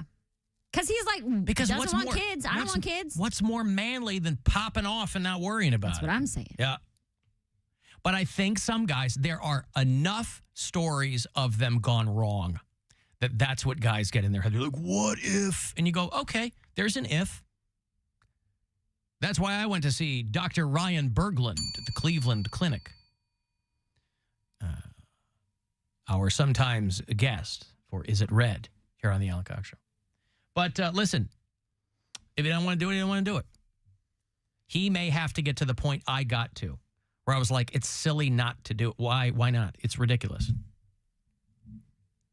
Maybe he's hoping that you will change your mind, that you will come to the conclusion that you do want to procreate. You thought about that? I don't think so. You said never buy a scale. I don't know. I did say I would never buy a scale. I told Brian the other day there was a really think of how much you're going to weigh when you're with child. Well, I was like, maybe I am pregnant. That would be nice. Then I'd have an excuse. An excuse? No, I'm not. Well, I know why I'm gaining weight. I'm in my second trimester. I don't just have a babadook. I have a baby duke. You saw baby the other day and give you a little baby fever. So cute. And Brian is incredible with like babies and toddlers and you know what I mean? Like, and he loves them. Every time we get around like a little baby, like 2 and under, he like lights up like, and I'm like, you want to have a baby? He's like, get out of here. I'm not having a baby. And then it was like, no, because later. babies are awesome. Yeah, they're fantastic. Once they hit 1 and the bloom is off the rose. Or even 2, when they can start talking back and yelling at you and being defiant. When they're just sleeping little angels, not doing anything wrong and being perfect. And then later that night, you just get a puppy. Well, he was laying on the couch and he looked at me and goes, you want to have a baby? And then we were both like, nah, we don't want a baby. He's going to have a baby. Bill, we might get a puppy. Bill wants you guys to knock up a puppy. That's so gross, Bill. Again, not moving to South Euclid. So gross. Tell that to South Euclid. You got to wait. They're trying. I got a break. If you want to send a text, 35192. You can watch if you like at AlanCoxShow.com. I'll have those Bill Burr tickets for you. He's doing that show next Saturday down at the Hall of Fame Stadium in Canton. So if you've been trying to get those from me, those are coming up. The Alan Cox Show on 100.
included is non-withdrawable bonus bets that expire 7 days after receipt. Max refund $5 unless otherwise specified. See terms at sportsbook.fanduel.com. Restrictions apply. Gambling problem? Call 1-800-GAMBLER. This is The Buzzard. From the Barrio Tacos Tequila and Whiskey Studios. 100.7 WMMS, Cleveland.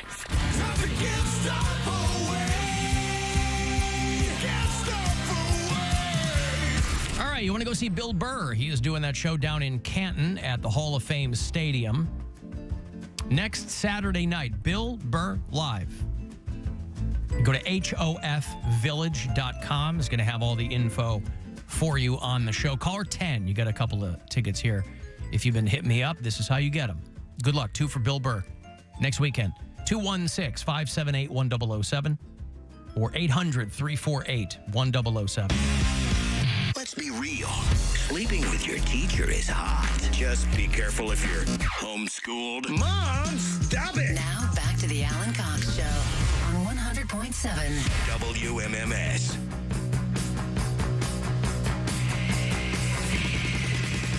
Can't stay at home, can't stay in school. Old folks say you're pulling a fool. Down the street, I'm the girl next door. I'm the fox you've been waiting for. Hello, Daddy.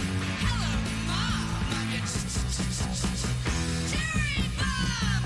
Hello, world. I'm your wild girl. I'm your Poundcake, who sings this? He's getting a win. Oh, yeah. Oh, this would be a deep dive for him. Sherry Curry, the singer. Lita Ford, guitarist.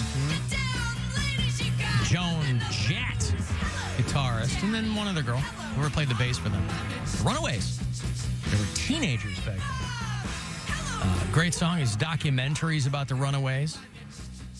They did that film about it a few years ago, too. Yeah, they did. Kristen Stewart played Joan Jett, right? Yeah. They had a very acrimonious relationship with their manager, a guy named Kim Fowler, who many years later they would accuse of doing all kinds of nasty things, and not only financially but otherwise. They're trying to figure out why there are so many runaways in Ohio in general and in Cleveland specifically. September alone, this is international news I was reading. In this month alone, 50 kids have gone missing in Cleveland, and 1,600 kids in the state of Ohio were reported missing in the state of Ohio. Now, Georgia and North Carolina both have similar population sizes to Ohio, about 10, 11 million people in the state. And in those states, there's fewer than 700 missing kids. There were 1,600 kids last year that were reported missing in the state of Ohio, and a lot of kids, school kids, missing in the Cleveland metropolitan area. Obviously, people's minds go to trafficking or gangs or whatever, but they're really trying to drill down and figure out why that is a big problem in Ohio right now. Could it be that they just want to leave Ohio? Could it be that simple? They've been listening to some Electric Six, and nevertheless, the rate of runaways, or is it runs away? Is it like attorneys general? Is it runaways or runs away? Runaways. Yeah. But are they runaways or are they stolen? That's what they're trying to figure out. Obviously, the worst case scenario is they're being abducted.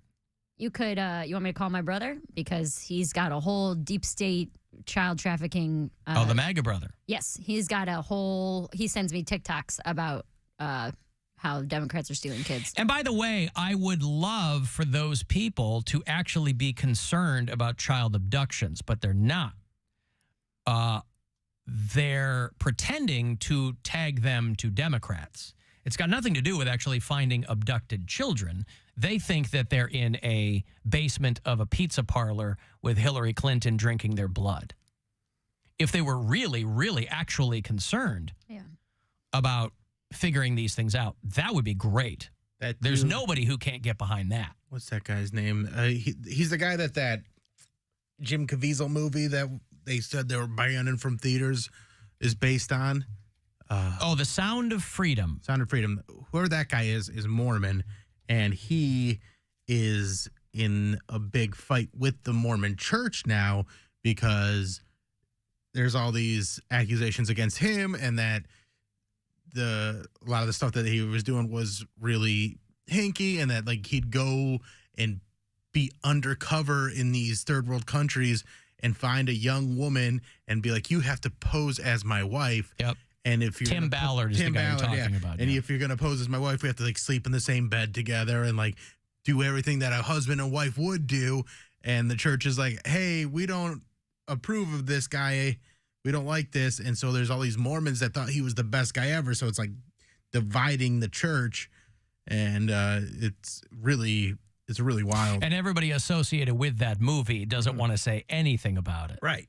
So they made a lot of money on this movie. Now, how many people actually saw it, they don't know. We talked about that when this movie really blew up. They were like, oh, there are a lot of church groups asking people to buy tickets. So they sold a lot of tickets, but there were also a lot of people reporting that they were like, 3/4 empty theaters. So whether or not people actually watch it. Listen, my thought is anyone forming their own anti-child trafficking group, that's hinky. Yeah. There are multiple levels of federal law enforcement. And don't give me this nonsense about the deep state. It's always something hinky when these guys take it upon themselves. They either want to be Johnny Big Balls or there's some religious component to it, which gives them a lot of cover publicly. But Tim Ballard was a guy that used to work for DHS. And they made this movie called The Sound of Freedom. It was Jim Caviezel, who was the guy that played Jesus in Passion of the Christ. But in real life, like, the guy's a kook too. So, but he played this guy, and the movie really blew up. I mean, it made a lot of money, and but the blowback was pretty swift. Where they're like, yeah, this guy's making a lot of this up, and like Bill said, there's all kinds of hinky crap where, well, you have to shower with me as my wife or whatever. Because you know how you always have to shower with your spouse? Right. Just normal stuff. Regular old stuff. Sounds like you're all judgy. Yeah, why not? Yeah. Where's this? Yeah, of course. I didn't see the movie either, so I mean. Well, it's not about the movie. This is about the real life stuff that the guy was doing. The guy. That allegedly is, You have to judge. If there are organizations that are asking people to put their financial support, their faith in what their stated mission is, it's incumbent upon everybody to judge it. What are you doing? How are you doing it? How does this differ from dedicated law enforcement task forces? You didn't want to work with those people. You want to go off and do your own thing. So that's a red flag. Well, too much bureaucracy. Yes, that can be very true. But you don't think those people would probably want some help? Ohio had double the number of runaways than states with similar populations. Georgia, North Carolina, and Illinois. Most of Illinois is Chicago. You got about 8 million people in that metro area, and then about 2 million in the rest of the state. Again, I think it's weird that they can just classify them as runaways and not... Well, missing kids. Yeah, but like they're kind of like runaways. Some like of missing them are, kids sounds yeah more accurate. Well, because some of them they go, okay, this kid ran away from his foster home. Okay, so we know, some people you can track, right? But they're like, why are these numbers so high in Ohio? Like there are only 1,000 more in the state of New York, which has a much bigger population than Ohio. So Cleveland specifically, they're trying to drill down. And you've probably seen if you've paid attention, like, the mayor has had these press conferences with Mike DeWine and to put a public face on them trying to look like they're doing stuff. And I'm sure they are. But the fact remains is that there's a disproportionate number of missing kids in Ohio. Is there a chance that this is connected to Poundcake's star rising because he has won Best Sports Talker, and now they're afraid because of his past? Hey, I molest children. I'm really not going to want that sound bite when I get to the top. Runs for mayor. Oh, you're at the top, buddy. I don't know what you're talking about. Hey, I molest children. Bro, you peaked 2 weeks ago. Yeah, this is as high as you're going. So I'd say savor the flavor, homie. Oh, Poundcake. You know we're just having some fun with you. Mm-hmm. They're just trying to keep us. We're just having fun with you. I don't like it. I do.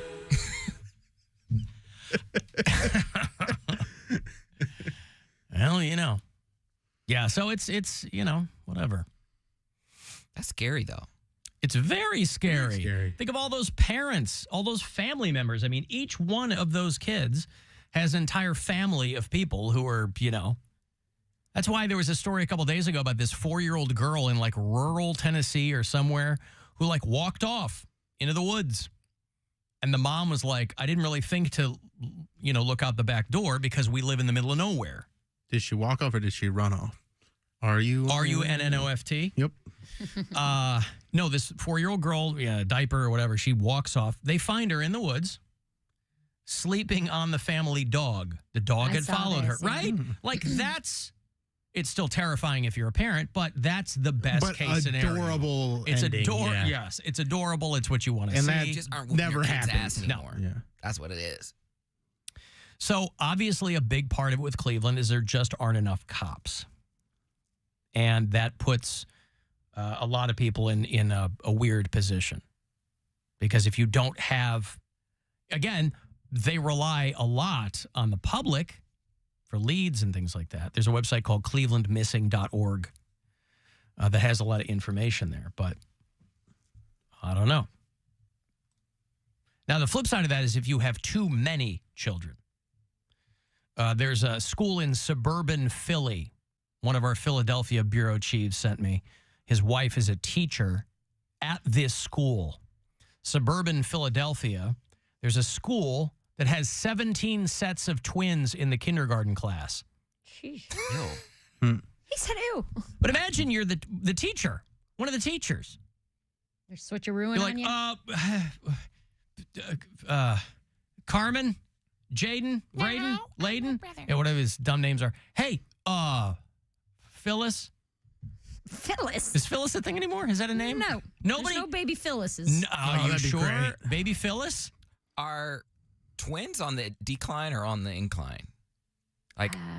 Or have they? I don't know. I mean, it was trending on Netflix a couple weeks ago when they first put it back on there, but I think it's declining again. Bill Squire live at the Agora on December 22nd. Tickets are on sale now or win them on the Alan Cox Show all week at 5:20. Special guest me. Yeah, Me too. Special guest you. Special guest the Mary Santora. And will Brian be there with Mary or will Brian be there with Poundcake? Honestly, by that time of year, we'll see. Yeah. That's 3 months. Wow, you got time to prep. October, November, December. Almost exactly 3 months. I might find her. Say again? I might have a boyfriend before then. Not my You might have but it won't be Mary's. That's what I'm saying. So she's fine. He's got to find Wait, a are you replacement. seeing somebody again? No, I said I might have Okay. one. All right, I'm well, giving That's a myself. long time. I'm sorry. Are you implying that the only way she'll keep Brian is if you are otherwise engaged with table. him? I might not want If him. you're, I see. So it just has to do with whether or not you want him. Right. I see. Brian's already in. Yeah. In Cody's fantasy mind, Yep. Just all he waiting. has to do is ask. Just gotta slide in those DMs. I think the worst mistake I ever made was showing, when Brian and I very first started talking, was showing Cody a D-pic. That was probably the worst thing Does I ever. Brian know that you did that? Yeah. Why would you show Poundcake your boyfriend's Because we weren't D? boyfriend and girlfriend yet. I thought this was going to be like But a you fling. were seeing the guy. I thought it was going to be like a casual type of thing. And I was like, dude, check out what I'm pulling. And then now we're in love. See, and that's how you know I'm so good at keeping secrets, because I never said that. I didn't say it to you guys, and I never said it to Brian. Mary, the only way Brian knew was because Mary told him. Yeah. So you guys think I just have a big mouth? Mm-mm. Think No, how many Cody's a good secrets I secret keep. keeper. I know you can keep a secret. But I know as soon as your back's against the wall, Oh, you're those secrets are spilling it. flying Yeah. out, yeah. But you Yeah, would but never know. it's the things he doesn't keep secret. Hey, I molest children. You know, So many things he should keep to I himself. at least want you guys to be aware, so therefore you guys can prepare yourselves. Alan, there's a 60% divorce rate in Cuyahoga County. That means a lot of custody disputes. Oh, Yeah, that. that would do it. That's probably that sounds very high, but I mean that I'm sure that's. But I believe it. Everybody getting divorced. Yeah. It's all the dating apps are. People that just got divorced. Alan, vasectomies, yes. It was the best thing I ever did. That's what this guy says. I'm 33 years old, no kids, pumping hot loads into my wife without a care in the world. Oh, that's a big load. Oh, man. That guy should be doing commercials for vasectomy.org. He said it was such Oh, that's a big load. Pumping. I'll tell you what. Alan, you have to remember some children are actually found, but they don't talk about that. Who? Well, Who doesn't? I don't. Law enforcement. I don't know. We talked about the kid that was found sleeping on the dog. Well, take that. And also, the numbers are that high. Even if they do talk about it, it's not going to cross most found people's one, radar. yeah. Yeah, Right. I mean, they probably, yes. If you go to that website or whatever, I guarantee you, anytime they find a kid, they're putting the information out there somewhere. We're not paying attention to that. We're not getting news alerts from missingchildren.org. What were you saying, Cody? I don't remember. Oh, sorry. I know what it was. Hey, I molest children. No, it wasn't that. Wasn't that? No. Because we already know that. I mean, it was. Oof. Well, that's why he didn't have to say it. Yeah. No, I forget what it was. Okay. Alan, maybe all those kids' dials are stuck on WMMS like mine, and they're at their breaking point. I like that notion, like it's the 80s, that people have a dial that's stuck on the radio station. Can't I do change enjoy it. Yeah, like the old TVs where if the dial broke off, you had to get a needle nose pliers to turn the channel. And we had that for so. Of course. Dad's like, I'm not buying a new goddamn dial. Here's the needle nose pliers. We just pre-remote. had that TV. I think it broke off when we moved from Strongsville to Medina. Yeah. And we had that TV for like 2 more years. Mhm. And we just had the needle nose pliers that were on top of the TV. You just That's what you used. That's what you used. And that's what you did. I remember when we got a new television. I was a freshman in high school, so this would have been like 1985. We get a new television, state of the art, Magnavox. Now, this thing did not have a remote, but the front of it had push buttons. And we were like, oh, my God. It had the numbers, looked like a Yeah. phone. You just dial in the channel. I was like, holy cow. I mean, in retrospect, I don't know why the hell this thing didn't have a remote that came with it. But we were just so happy to be able to push buttons instead of the VHF and the UHF. It was probably like $8 more. For the remote. yeah. And your parents were like, we can stand up and change the channel. Yeah, but even then, I think they came with the TV. Could you imagine? Well, I guess there's no buttons anymore. I was going to say, could you imagine trying to sell a TV without a remote nowadays? But you physically couldn't. I mean, you can buy universal remotes too. I mean, right, but I mean, there are a couple buttons. There's like Yeah. the There's a volume and the power. My phone is a remote. I was going to say, well, my Roku, there's a remote on it. Yeah, you do everything from there. But I'm surprised at how expensive remotes are still. Like if you want to buy a remote, like a universal remote or... Because people have so many components. Huh? They're like $20. There's like $100 remotes. There are $100 ones, but I think I need a new remote or just use my phone instead because do you guys remember what the keyboard looked like back at Oak Tree? Yeah. Oh, is that what your remote That's looks what- like? That's what my Yeah. gross. You're not going to have a boyfriend like that. Well, I'll go to his house and use his TV. Gross. But I only use my phone as a backup. But the one that came with my TV, I still have. And it's just, you can tell what buttons get pushed the most because they always have like a ring around them. Yuck. Man. Are the numbers worn off? Yeah. Like I have... Letters are worn off. Why does this look wet? Oh, that's grease.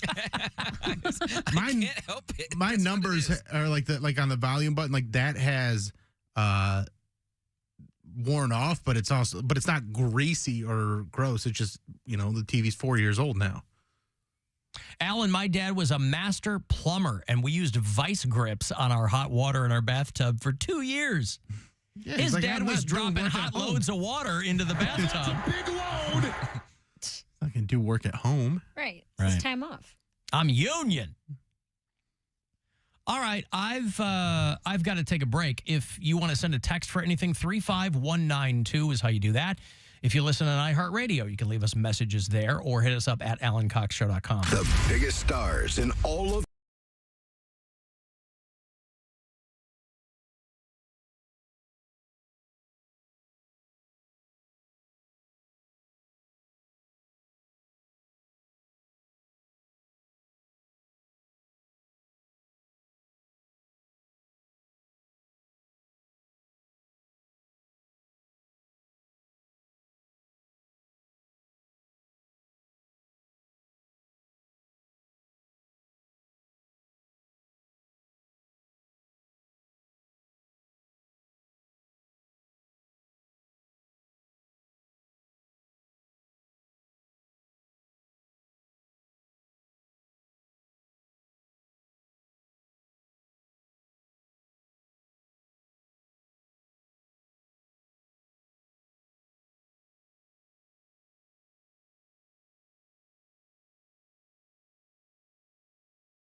before Route 91. Traffic is congested through the 271 exchange. Jackie Roberts in the traffic center. This report is sponsored by Buffalo Wild Wings.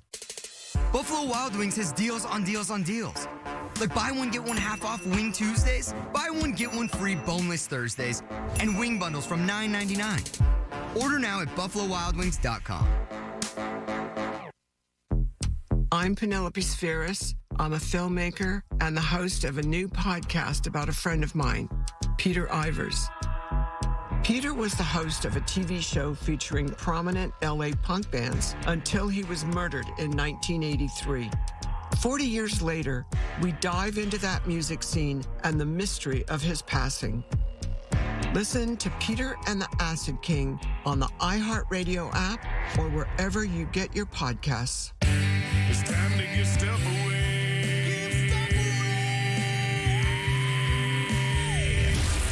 All right, getting in time for Halloween, the Haunted Schoolhouse and Laboratory. You have to call it a laboratory. In Akron, they're celebrating 50 seasons of fear. Explore the scenes, the scares, incredible detail inside the haunted schoolhouse. Some people terrified by a normal schoolhouse. On the Midway, they got food for you, live food trucks lined up. Get yourself some beer before the fear. Why not? HauntedSchoolhouse.com is where you'll get all the information. I got a couple of tickets here for you. Caller 10. Good luck. 216-578-1007 or 800-348-1007. Let's not pretend any of this makes sense. I don't understand any of this. It's the Alan Cox Show On the Buzzard. WMMS. Hi, my name is Louie, and I'm here to tell you about a new dance called the Touchy. It is a wonderful idea for people to get together and touch.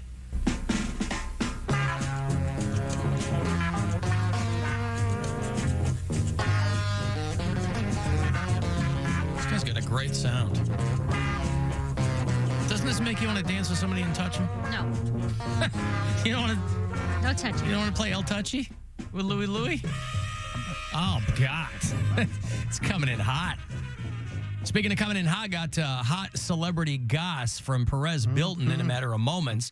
Going to be dropping hot loads of celebrity goss all over the place in mere moments.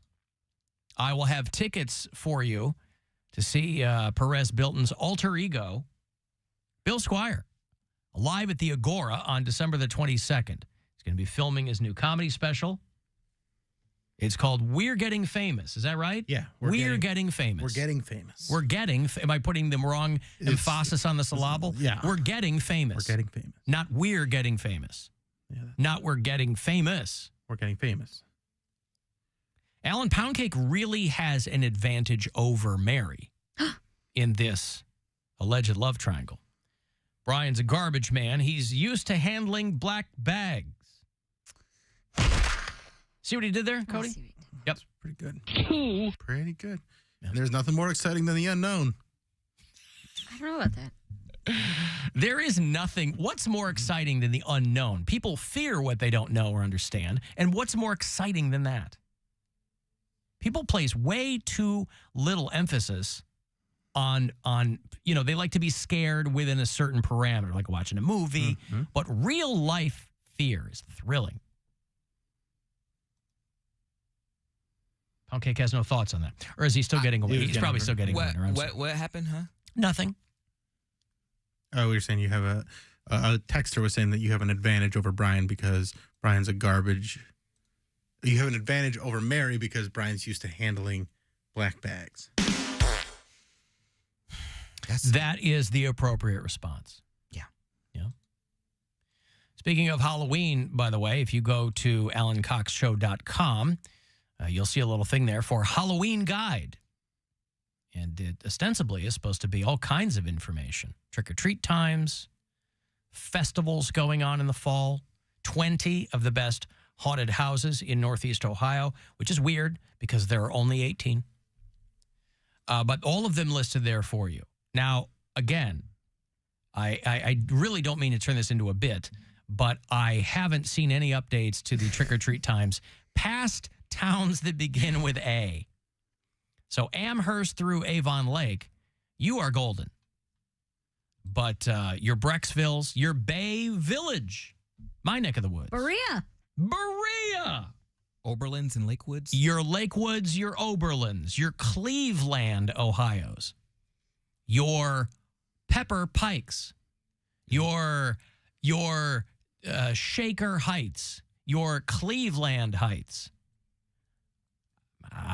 You'll figure them out, I guess. Guardians tonight and tomorrow night, both early games. So we'll jump out a bit early. 6:10 is the pitch right around the corner here. They'll play 2 against the Cincinnati Reds, and then they'll finish this season in Detroit against the Tigers at Comerica Park. Friday, Saturday, Sunday, the very end of your Cleveland Guardians season. The best they can hope to end their season with is 79 wins. If they were to win every single one of their remaining games, they would not break 500. So it's been a trying season for the team. It's been difficult all the way around, not least of which the departure of one Terry Francona. Of course, the only team with 100 wins are the Atlanta Braves. And Cleveland was close. They said, you're so close to 100 wins. But it didn't go that way. But not really, no. If you listen to us on iHeartRadio, you can always leave us messages there with the talkback button. What up, gang? Listening to Friday's show about whale penises in Loch Ness. Fun fact, a whale penis is called a dork. So when you call I thought it was called a someone dude. Dork, you're calling him a whale penis. I think it's dude. No, dude is a hair on an elephant's butt. No, it's a dude. No, dude It's a is dork. A dork. I'm very familiar with this because of the show Detroiters, when they do a commercial for the Detroit Science Center, and they have all the kids going, a dork is a whale's penis. I'm not a dork. By the way, I like when they... That look like a whale's penis to you? I like when the customers put their own little flourish on their messages. I'm a big fan of that. Love you. Thank you. And I know that a whale is a dork because of Poundcake's whale noises. Okay. It's his whale impression. Saw it firsthand. Yeah, that was like a whole thing when I was a kid, was when you'd get called a dude, someone would call someone to be like, oh, you're a dude? That's actually a hair on an elephant's butt. Is that true? I've never heard dude. That was just something I recall. Dork, from my I've childhood. heard. Dude is I heard dude. I always thought dude was an elephant penis. I thought it was a penis. It was always hair on an elephant's butt, from what I was told. Grade as a school in kid. the 80s kind of spawned this meme, I guess, but I'd never heard that. A hair on an elephant's butt. A dude. I remember a geek was somebody who would bite the heads off chickens in the sideshow, in the carnival.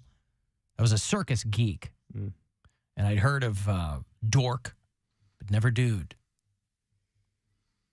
And who would be sent to extract the hair from the elephant's butt? I don't know. A dude. Oh. Dude gets the dude. I thought a dude was like let's go to a Broadway show. I have guns. I thought it was like, that's over. You got a couple of hats. That's when they were in New York. But do we have hot celebrity gossip? Oh, we got some hot gossip.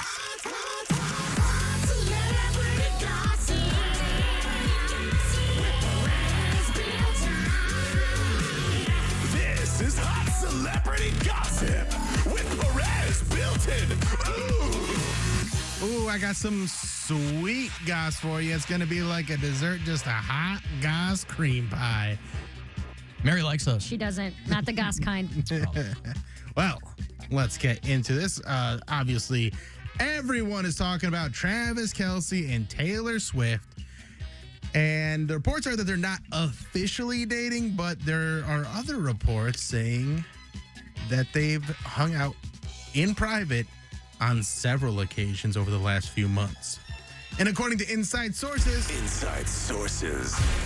them being official is imminent, which means a breakup is also imminent, which means the songs Taylor is going to release about Travis Kelce are going to be great. And some of the possible song titles have leaked. There is the possibility that one was going to be called You Fumbled My Heart. My End is Tighter. And, of course, Kelce, You Later. Oh, it was right there. Right there. It's right there. Britney Spears at it again on Instagram, dancing around with knives. She claimed they weren't real knives, but you can hear them clanging together. A little concerning, but I'm excited because according to Inside Sources, next week, it's going to be guns. She's going to be reenacting scenes from the movie Equilibrium starring Christian Bale, where he did Gung Fu. Gun Fu, yeah. Very excited for I like that. She's free now, guys. This is what you wanted. Maybe her dad was right. Well. And then finally, Ariana Grande and her new man, Ethan Slater, made a public appearance at Disneyland. The couple has been dating for a minute. While both are still married, they're both going through divorces. Ariana Grande was married for 2 years, and Slater was married for 5 years. And according to Inside Sources, let's up the stakes for people getting married. We can't just be letting people get married willy-nilly. It's not working. People get divorced all the time. We were just talking about 60% divorce rate in Cuyahoga County.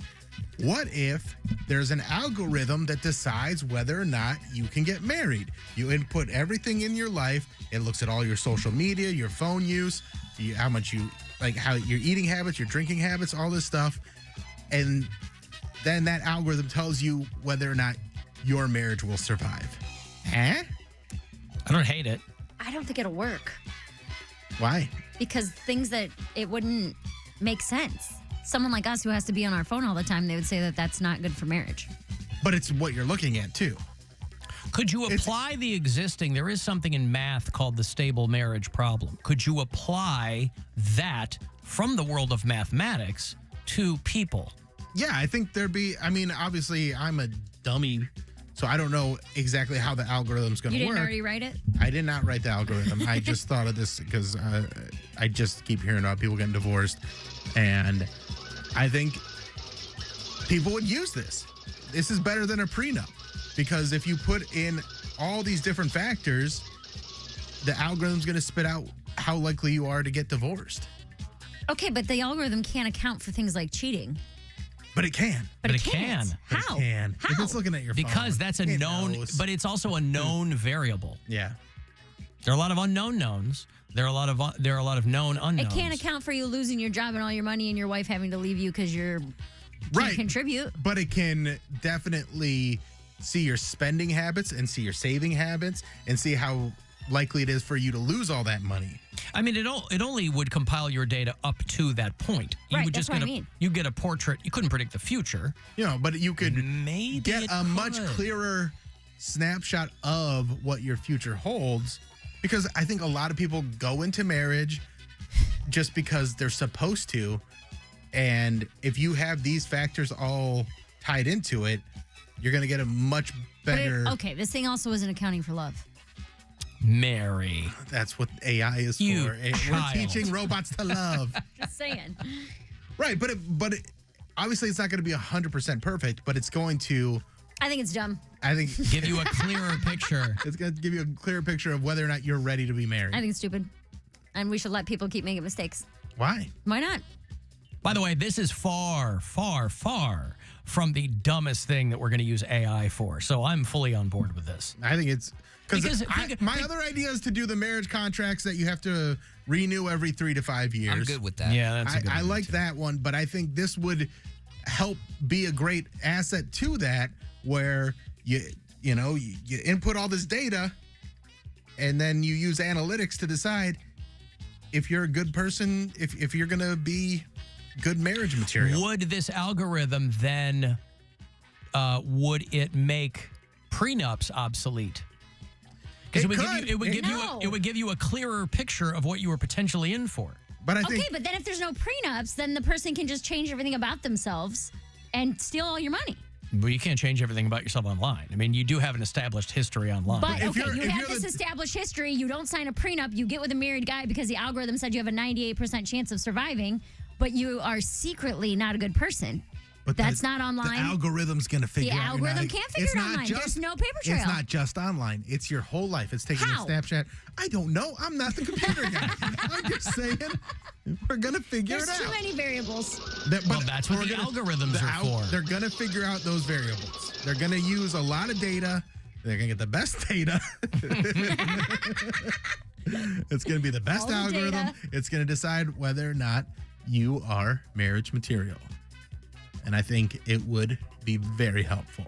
And Maybe. you think that takes the love out of it? I think it adds to the love. I think it takes the love out of it. It takes trust out of it. Yeah, why wouldn't you? You are kind of abdicating your responsibility to some degree. But again, think of all the people you'll save from just disappointment and heartbreak. Okay, by but letting you them know ahead guys of do time. also understand that people are going to get married no matter what. Absolutely. They're going to look at this and be like, 58% chance of survival. Yeah, right. Well, it's not going to get jacked into people's brains. It's something that is still an option for them to use. That's all. It's the marriage facts. It's like Carfax for a marriage, where it goes, okay, here's all these different aspects. It looks at your credit score. It looks at your debt, all that But your different credit stuff. score- How what many I'm trying times to have say- these headlights been replaced? All of these things have nothing to do with if you're going to be a good partner or not. That or is if you're not going to be true. faithful. Or if you're going to be... No. You What could have horrible spending habits and be a lovely person. No, but not in a relationship. Why not? Because would you date somebody that had horrible financial sense? It's not about me. What do you mean Brian does? You're joining two lives You together. don't have Money's to a join huge- bank accounts, The number one thing people argue about is money. but you don't have to join bank accounts. Well, that's got nothing to do with it. That just means you're not going to screw up one account. But if you're with someone who has really poor money management, that's something you should know. What if you're also someone who has poor money management? Those two people can't get married because they both have poor money management? No one's saying nobody can't. Okay, I'm just saying the it gives algorithm's you. going to say you two don't know how money works, so you can't get They're married. going to or say you these shouldn't. are things you should work on before you get married. Yes. Okay. People can't be objective about themselves. None of us can. So the algorithm goes, here are the areas in which we think the two of you are going to have the most difficulty. And then you can look at it and go, oh, look at this. Money is a big deal. Okay. Hey, this is a big deal. I'll raise you. Yeah. People already do this with psychics, where they go in and they get the star charts read, and then they compare It's got them nothing side to by do with side. science it's and exactly data. the same. No, it's not. This is it's science of when and where you were born. AI is compiling data, not guessing. We can guess. This is not a guess. They have a gift. The current state of relationships is people guessing. AI is compiling data. I'm just saying. I did a You're tarot just card saying reading what? the other night. They're guessing. From a professional or from like a girlfriend? No, from a professional. You went to go get a tarot card reading. No, it was at the bar that I was at. Someone was doing tarot card readings. And Okay, so I that's got nice. one. She doesn't have a practice. She does. She does that professionally. And she just showed up at the bar and was No, like, they $5. hired her to do that at the bar. Like trivia night. How do you know it wasn't real? Because it was like the most. Because it's a psychic. Because it's psychic. It's a tarot card reading. They're just like, oh, it seems like you are right down the middle on all these different things. They couldn't tell me anything. I deny the AI, and I So say you'd go rather- get a psychic reading. So you'd rather use a psychic than data. Yes. Yeah. Well, she is faith over science. Yeah, I 'Cause would. there's- I would actually probably trust it more. No, not trust. No. You can't trust faith over science. Watch me. You can prefer it because Watch it makes me. you more comfortable. I can trust cannot- whatever I want. You but can't there tell is me no- what to trust. But fundamentally, faith is not an issue of trust. It is called faith. It's an issue of believing. That's different than trust. Well, I trust in myself to believe in faith. Put that into the AI. It ain't working. I'll never get married. How do you like that for Goss?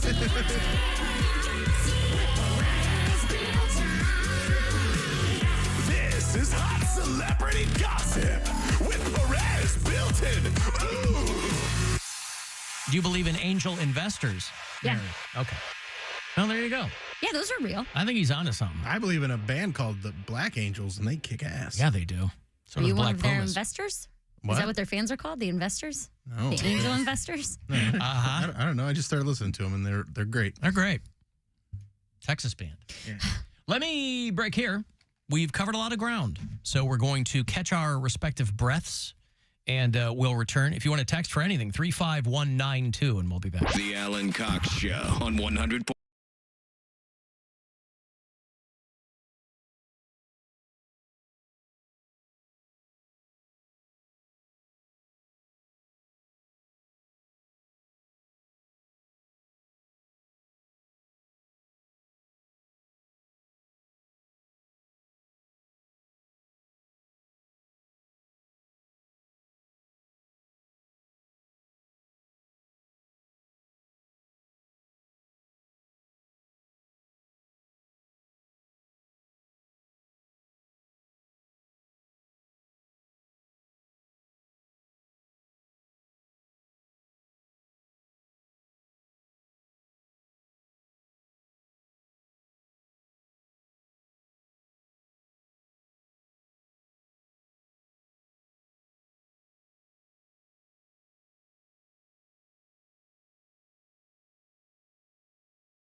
stories and inspiration from your favorite artists. Now, let's hear from Cheyenne. I grew up in the beautiful island of Puerto Rico. When you grew up playing instruments and playing in an environment of tradition, then you start writing, then you start telling your story to the rest of the world. We'll be speaking with more amazing artists all month long. Stay tuned with iHeartRadio for more sounds of our culture. Crack the science of stronger hair with Garnier Expertise Sleek and Shine. Get up to 72 hours of frizz control with system of shampoo, conditioner, and anti-frizz serum. Cruelty-free and vegan. Put Garnier Expertise Sleek and Shine to the test at GarnierUSA.com. This is The Buzzard. From the Barrio Tacos, Tequila, and Whiskey Studios. The Buzzard. The home of the Buzzard. This is 100.7 WMMS. Cleveland. Are you trying to make us all uncomfortable? Alan Cox. It's gross, it's weird, it's not right, it's not cool. And there's plenty more where that came from. Back to the Alan Cox Show on 100.7 WMMS.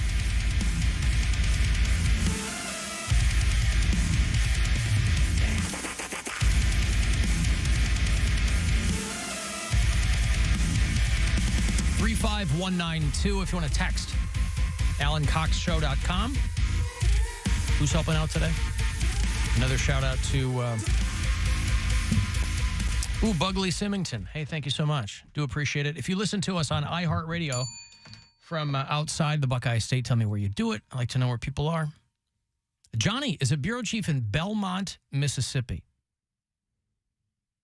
Jeff listens in Grafton, Massachusetts.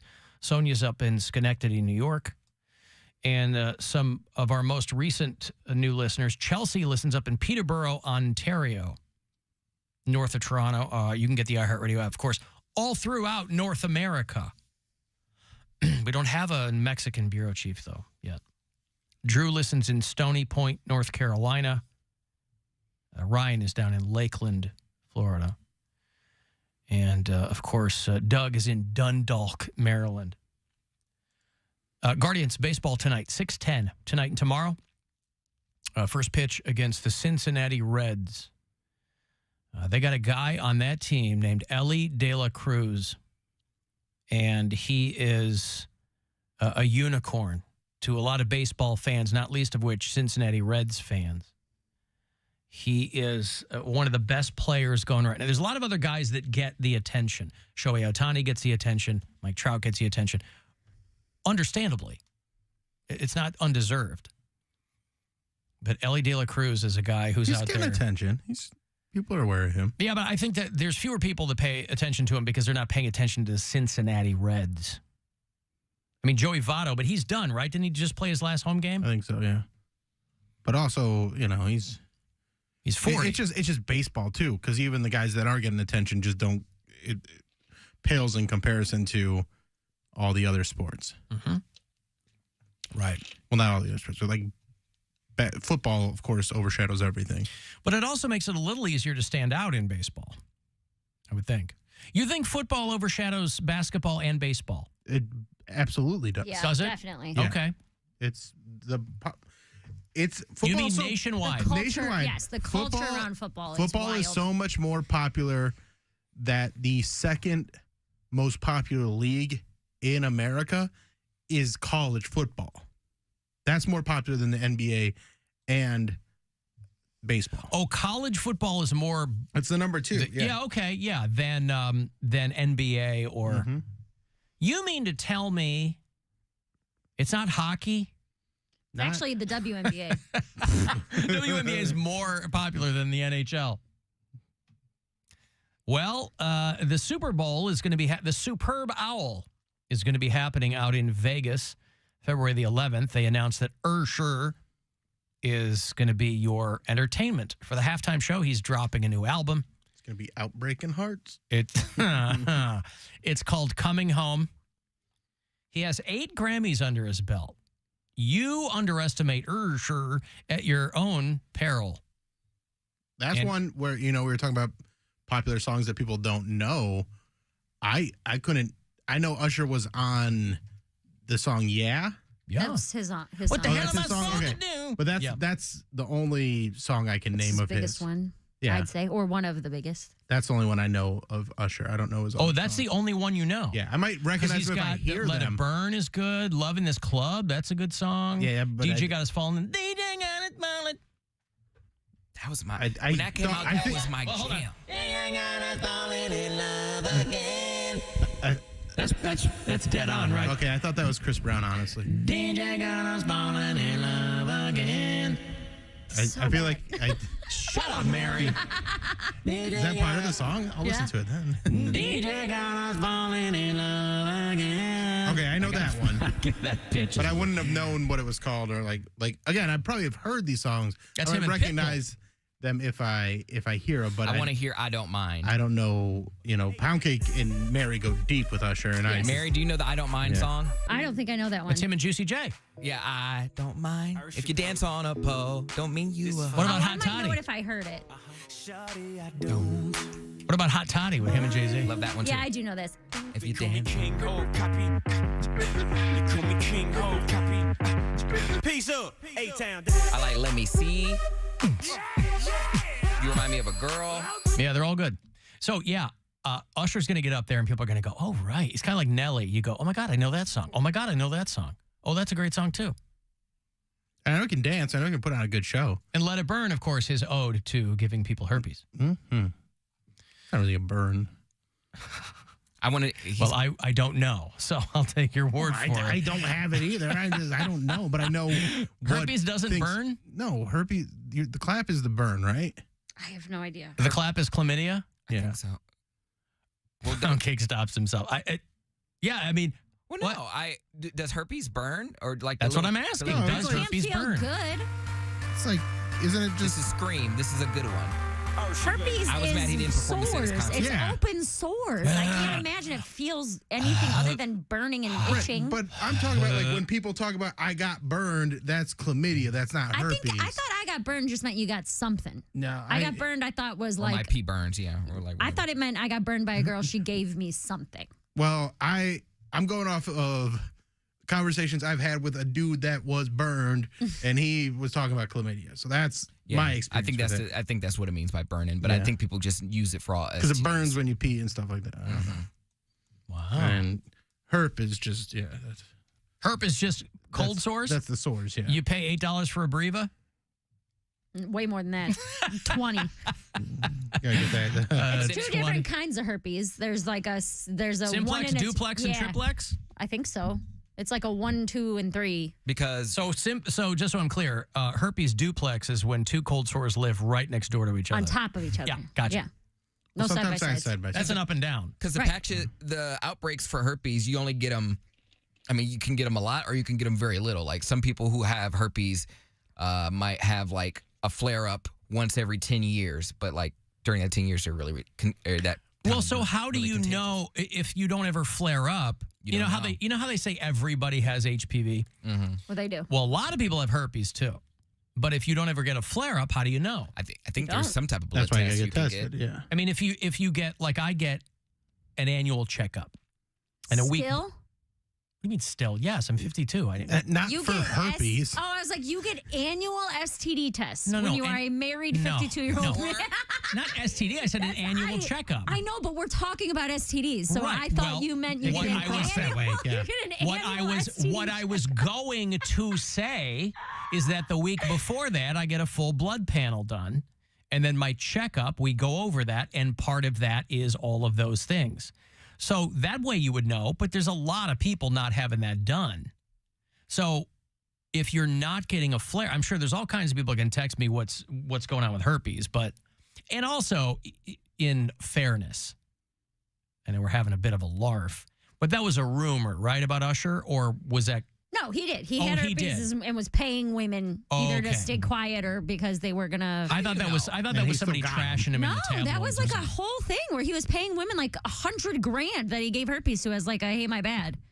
Do you get it every time you get a flare up? Because No, I I think it would was let a him give me one-time herpes deal. if I get $100,000 every time. Well, here's a story from. I got another herpes. Give me $100,000. Here's a story from Christmas of 2019. Usher finally done with last herpes lawsuit. Because he's got kids, right? He's like 2 wives deep or something. A $20 million herpes battle. his insurance company. He was getting sued by his insurance company, accusing him of exposing sexual partners to herpes without disclosing the STD. A Georgia woman demanded $20 million, saying that he gave her herpes after having sexual relations twice. A woman named Quantasia Sharpton, Jane Doe, and a John Doe all filed lawsuits. His insurance company didn't want to cover any damages. Yeah, insurance companies don't ever want to cover damages. Could you just pay us the premiums and we won't do anything about it? Is that cool? You just give us your money and then we'll fight you tooth and nail when you want to file a claim? They said his policies didn't cover STD-related legal actions. Well, if you're running around like that, you should have STD insurance specifically. Get you some Aflac. He's worth $180 million. That seems low. I got to tell you. I think it was a bit low, too. Usually online, all those figures are high, but that seems low. Because he was anyway, Justin Bieber was his protege. Does that mean he gets part of his money? I would think so. He did some features. Yeah, he did some features and produced a lot of Justin Bieber's music early on. So he was Justin Bieber's mentor. Yeah. Mentor. All right. He did that song, I think it's called Somebody with Justin Bieber. I believe you. How does that one go, Alan? Somebody. Not like Keith Sweat, Nobody. That's a completely different. Nobody. No, those are very different. Nobody. I want to love you. I want to. Nobody who can love you like me. Nobody. Ooh. Keith Sweat. Sweat Hotel, baby. You know any Tevin Campbell? My name is Tevin. Oh, God. It rhymes with Kevin. My last name is Campbell. Like the soup. That's the only song of his I know. Was he a new addition, Tevin Campbell? No. Wasn't he in a band or something? He was a solo artist? I just know he just played Powerline in a Goofy movie. In the Goofy he made movie. That song, Can We Talk? But those songs in Goofy movie were the best. Eye to Eye and what's Sounds great. What's the other one, Poundcake? Do you remember? Nope. I know. Other Tevin Campbell songs? Stand Out. No, these aren't really officially Tevin Campbell songs. They're soundtrack songs from a Goofy movie. Oh. The cartoon character, or was he just a goofy guy in the movie? He was Powerline. Was his character's name. Powerline? Yeah, so Eye to Eye and Stand Out were the songs. Wow, all right. And they're great. They hold up. All right. Tevin Campbell's from Waxahachie, Texas. We got a bureau chief there. Waxahachie? 11 days.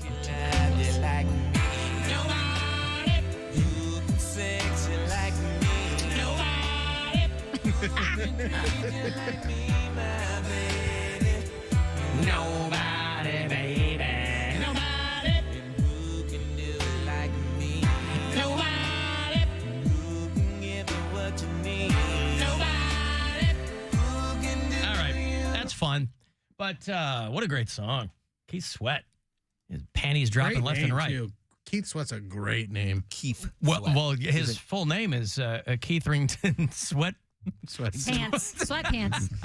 It's Keithington Sweatpants. Sweatford is his full name.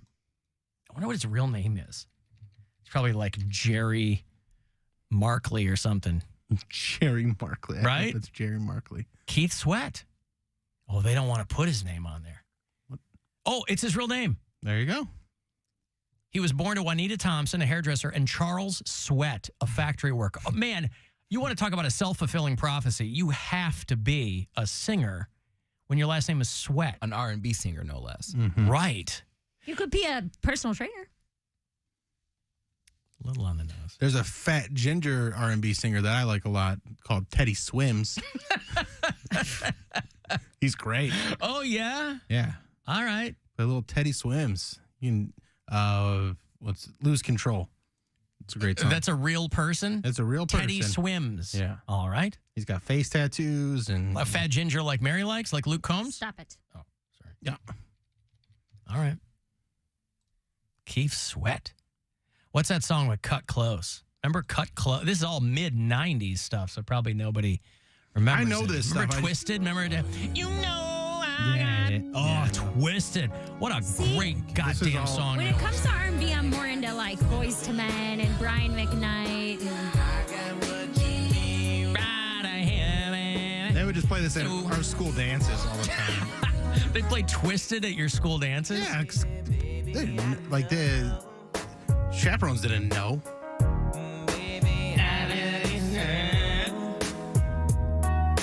Can you guys start calling me Alan Sweat? Yes.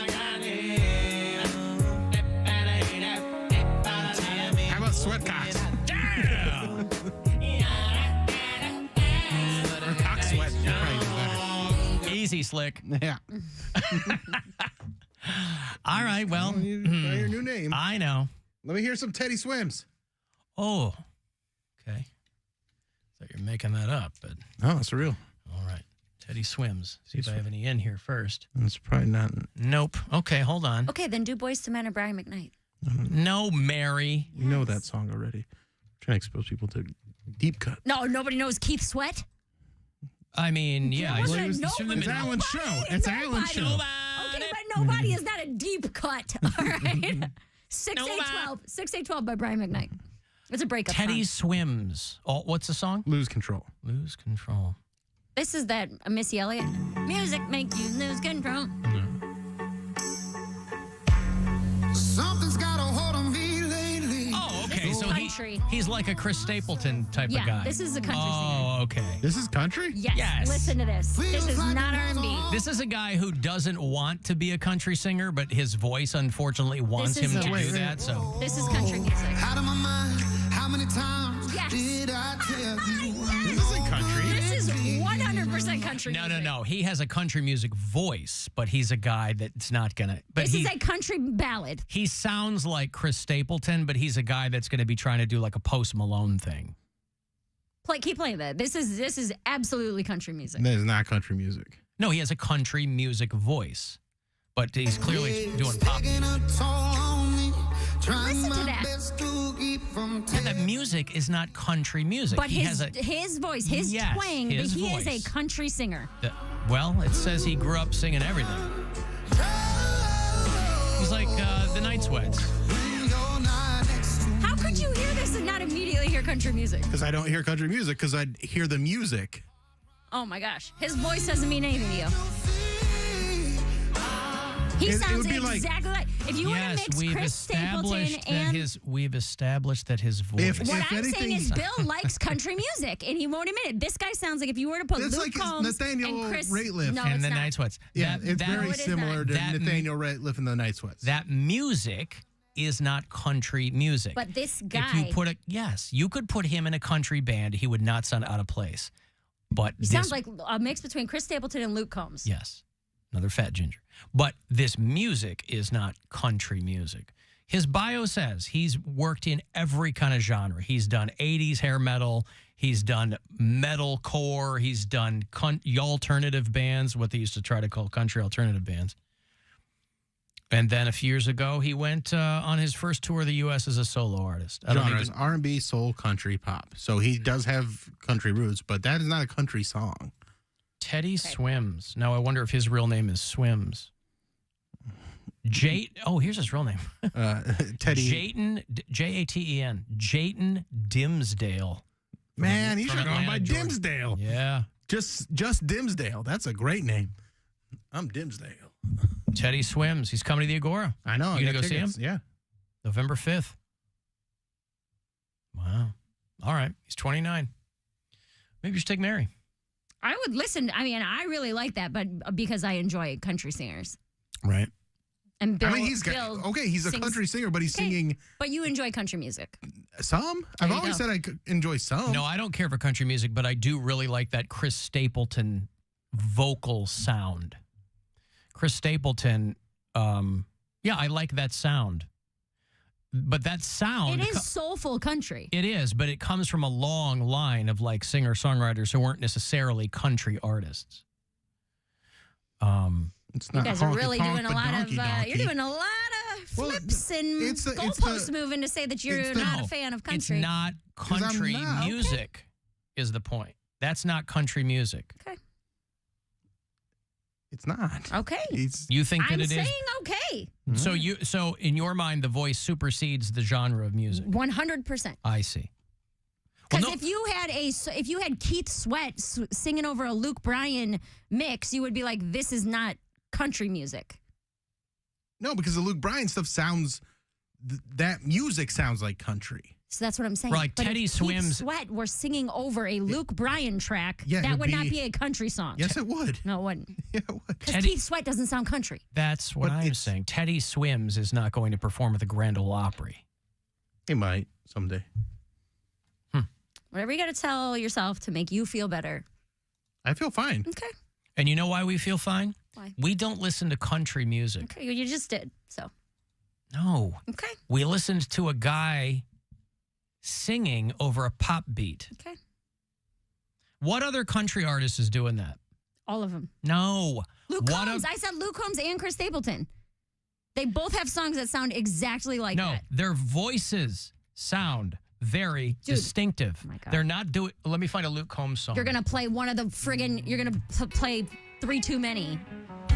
No, I don't know his music. I'm pulling one at random. That is not a pop song. That is not a pop song. You're also... That is not what Teddy Swims is doing. Okay. I don't know why I'm going to the mat for Teddy Swims. I didn't know the guy. I didn't know the guy existed 5 minutes ago. Because that's how much you want to say that. No, it's not I don't country. want anything. It's not. Teddy Swims is not singing country music because he has anyone who has a voice that sounds like Chris Stapleton doesn't mean they're doing country music. Okay. It's just that his voice, you know the word music means, right? I understand. Okay, so it's not country music. Sure. It's pop music with a country sounding singer. Okay. You're right. The vocals have nothing to do with the music. You're right. No, it has everything to do with the music, but it's not making it country music. You know so if you were to take that Luke Combs music bed and put a heavy metal singer over it, you are saying that is still a country song. That's called Southern rock. Do you know why they credit people with music and lyrics? You look at an album liner notes or whatever, or however they do it these days, it'll say music and lyrics by. Or music by and lyrics by, because they're two distinct things. I understand If that. somebody's responsible for both, But they vocals go, I did the music. Are part of music. Not instrumental music. This isn't an instrumental song. Right. Right. But it doesn't make it country music because a guy who sounds like Chris Stapleton is singing it. Okay. That's what I'm saying. That's fine. Now, if you had a death metal singer... Over that same country bed. That would be country music.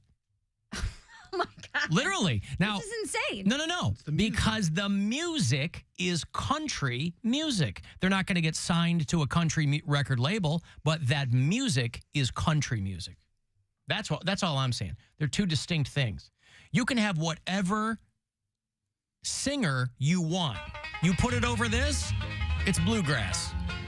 Do it. You can have Corpse Grinder from Cannibal Corpse over this. You got your microphone. Let's hear some. No, do metal.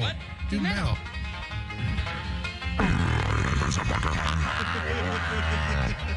Still country. You can see he just gave it up for the troops. This is country music. Tell me about your truck. I got a truck by the lake.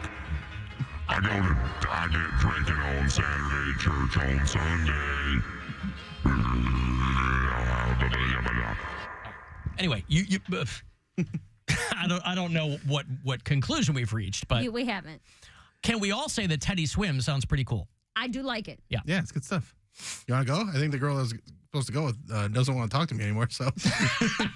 Well, that worked out for you. It was originally me. It's a different girl. Hey, Ed. Hey. You're not the only girl that doesn't want to talk to me, Mary. Ed, what's going on?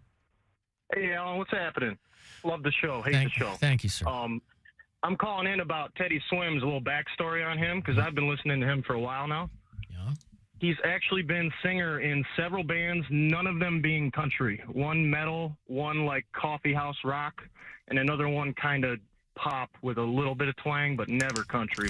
Well, that's what I was reading. Is that it sounds like he was kind of trying to find his thing, but yeah, and he got big with that song there. Right, it's a good song. Yeah. Okay. A great good. band, Wild Heart. If Wild you want to look Heart. it up. All That's right, his thanks, best man. one. Definitely check Oh, it out. Thank you, Ed. There's Ed in Madison. I've got to go to a break here. If you want to send a text, 35192, AlanCoxShow.com is where you can watch live, and we'll be back. From the Universal Windows Direct Weather Center.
Jackie Roberts in the Traffic Center. This report is sponsored by Take 5 Oil Change. At Take 5, they're faster than you think. That means you'll get an oil change and a new pollen-stopping air filter faster than you can say the word gesundheit. Stop into one of their convenient locations and see for yourself. Take 5, the stay-in-your-car 10-minute oil change.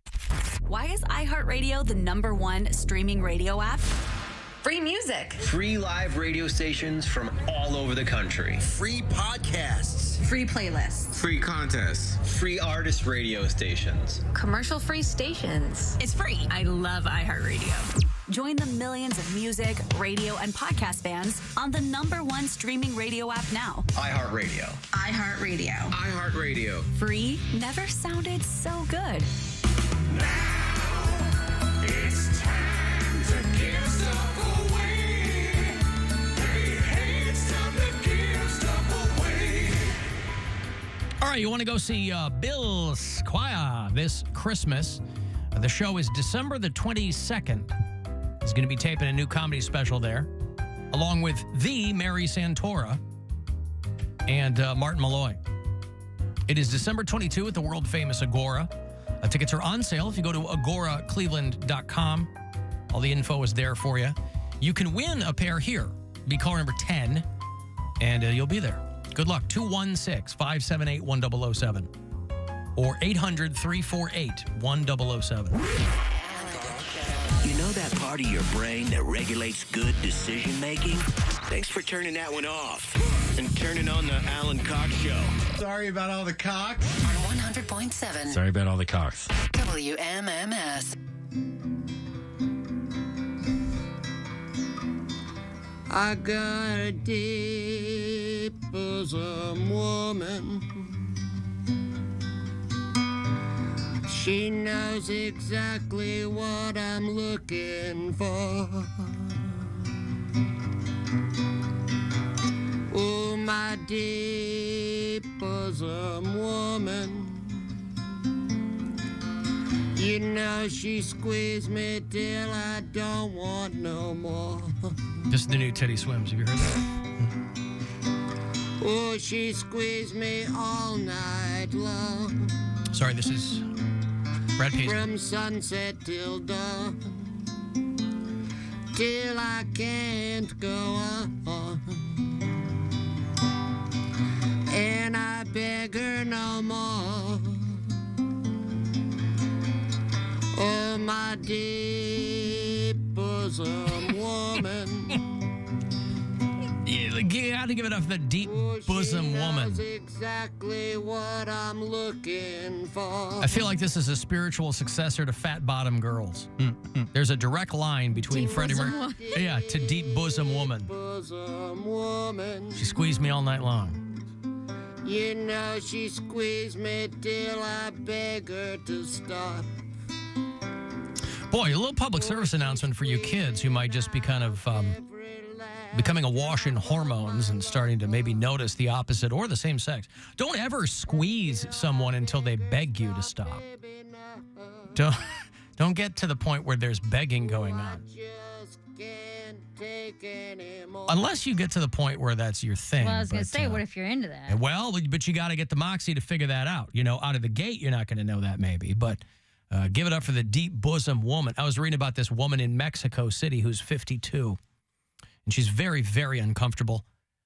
She's only 52 years old. She started having breast enhancement surgery when she was 25. And in those 2 decades, she's had 15 of them. What? Each of her breasts weigh 15 pounds. I'm sorry, boob sack. Isn't that what Poundcake called them? Boob sacks. I want to find the tape because I don't remember saying that. I don't remember it either, to be honest with you. Well, I got messages and I got that talk back from that lady there. He called balls clackers. He did call balls clackers. That is tried and true.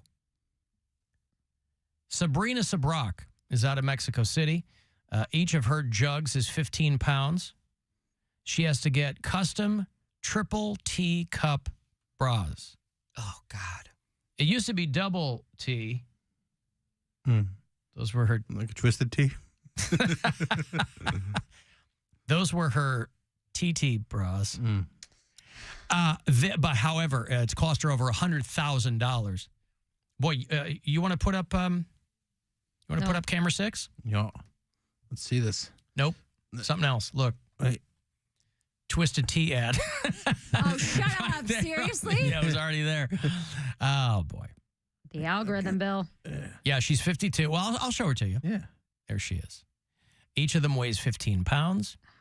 I hate this delay. I mean, yeah, I know. She looks the way you think she'd look. She's got the super puffy lips, and her breasts obviously aren't the only thing she's been modifying, but they each weigh 15 pounds. She spent over $100,000 on surgeries, and she was very, very flat. Ew. It's an Italian woman who What already came up for lives you? in Mexico City. Says she has the biggest boobs in the world. It's always fascinating to me, these women who want, that's their North Star, right? They're like, I'm going to spend all my money. Your body's going to reject So I can have the biggest breasts in the world. Doctors are telling her that she really needs to get this taken care of. Wow. And invariably, all of these women will express some degree of regret. They go, my back always hurts and blah, blah, blah. You know, the whole bit. Dude, people get carried away with this plastic surgery, man. Yeah. There's a chick from 90 Day Fiancé. You can take it off if it's not. Yeah. Okay. There's a chick from 90 Day Fiancé named Darcy Silva. Her and her twin sister. If you go back to Darcy's first season of 90 Day Fiancé, and then you look at her now, She looks like a monster. It's unbelievable. What is her name? Darcy, Darcey, Silva, Silva. Okay. And she was one of the craziest people. And she Okay. had a little bit of plastic surgery. When it first started, When it but first then started, maybe some Botox, a little bit of lip filler. But when you look at her now, she looks like that lion woman. It's Jocelyn wild. Wildenstein. It Okay. is wild. I must be getting a lot of before photos here because I don't see anything too crazy. Darcy The Silva. blondes? Darcy Silva, new look. Oh, there it is. Yeah. Yep. Go full screen on that. Look at that. The one with the black hair in the second row. That's her before and after. Yeah, that's gross. Oh, that was. And it's like you start with it, your boobs. Okay, I just want to go from a C cup to a D cup, just a little bit extra here or there. But it always seems to be nobody stops at a little bit extra, man. Well, and nobody's doing it just for shrimps and giggles, right? They're like, I'm going to be in porn or I'm going to. But who wants to mess with that? I mean, you're going to be on your back a lot. And she's got an OnlyFans. She's one of the top earners, Darcy. Well, good for her. This girl said, I feel bad about removing them, and I really don't want to do it. She grew up very, very flat. And that's kind of how you start. But I guess for some of these women, they get really addicted to it.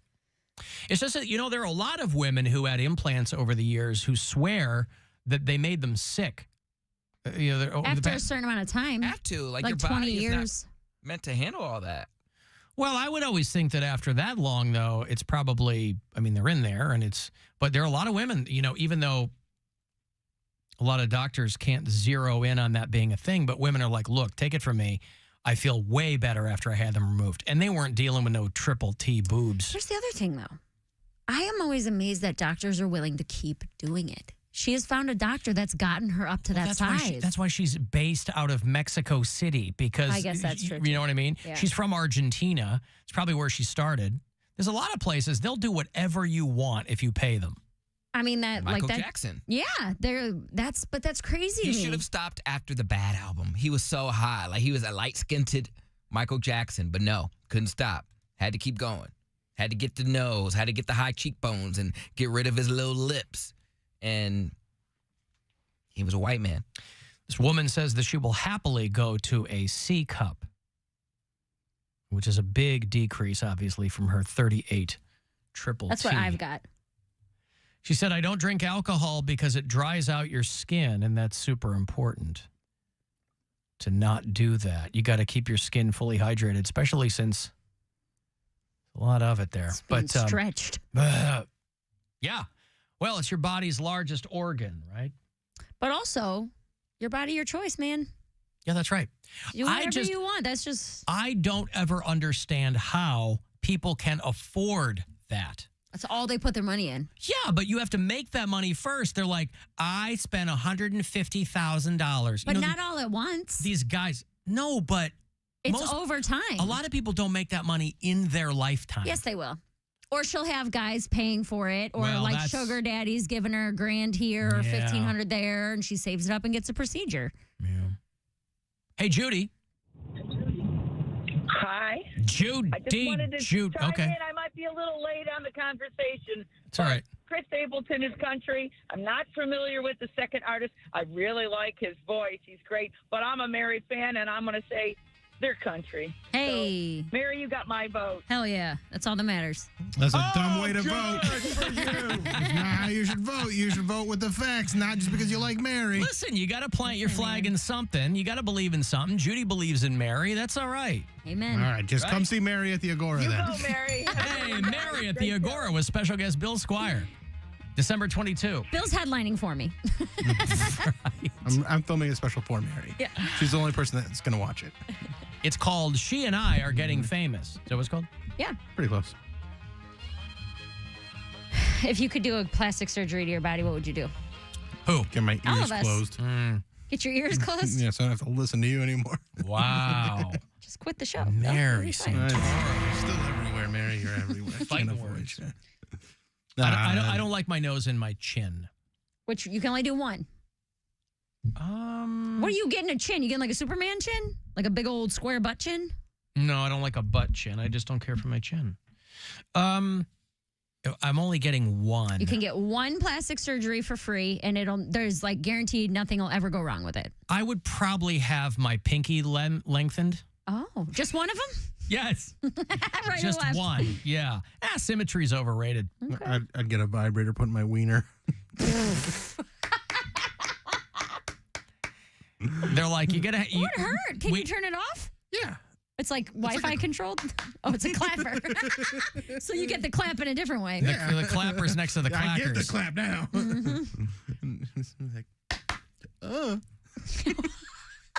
That's how it works. I like that you asked if you could turn it off in this scenario. Can you turn it up? No, it's got to be all the time. Just I can't sleep. If the button's on the inside. It's all the time. Yeah, but what if the doctor says, "Well, you need to prepare for this operation by doing 6 months of sounding."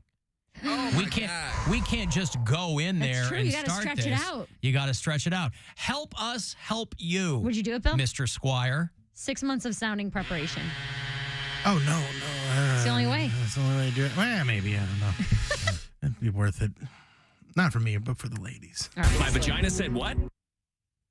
Cody, what would you get done? I'd get stuff done and then I'd get stuff corrected. So I'd get rid of like my tattoo on my arm. I'd get some hair plugs. I'd get some big stupid horse teeth. Said you can get one. He's got all these things. One. Why would you get big, stupid horse teeth? You just called them stupid. Because it's a sign of wealth. When you get your teeth done, there ain't no cheap. I mean, you could go to Mexico. That's probably a cheap way to do it. But still. Cardi B, got a bag and fix my teeth. Yeah. Yeah, look at Chris Rock. Well, my teeth aren't even that bad. I just want. Yeah. It's a sign of wealth. So I wouldn't touch that.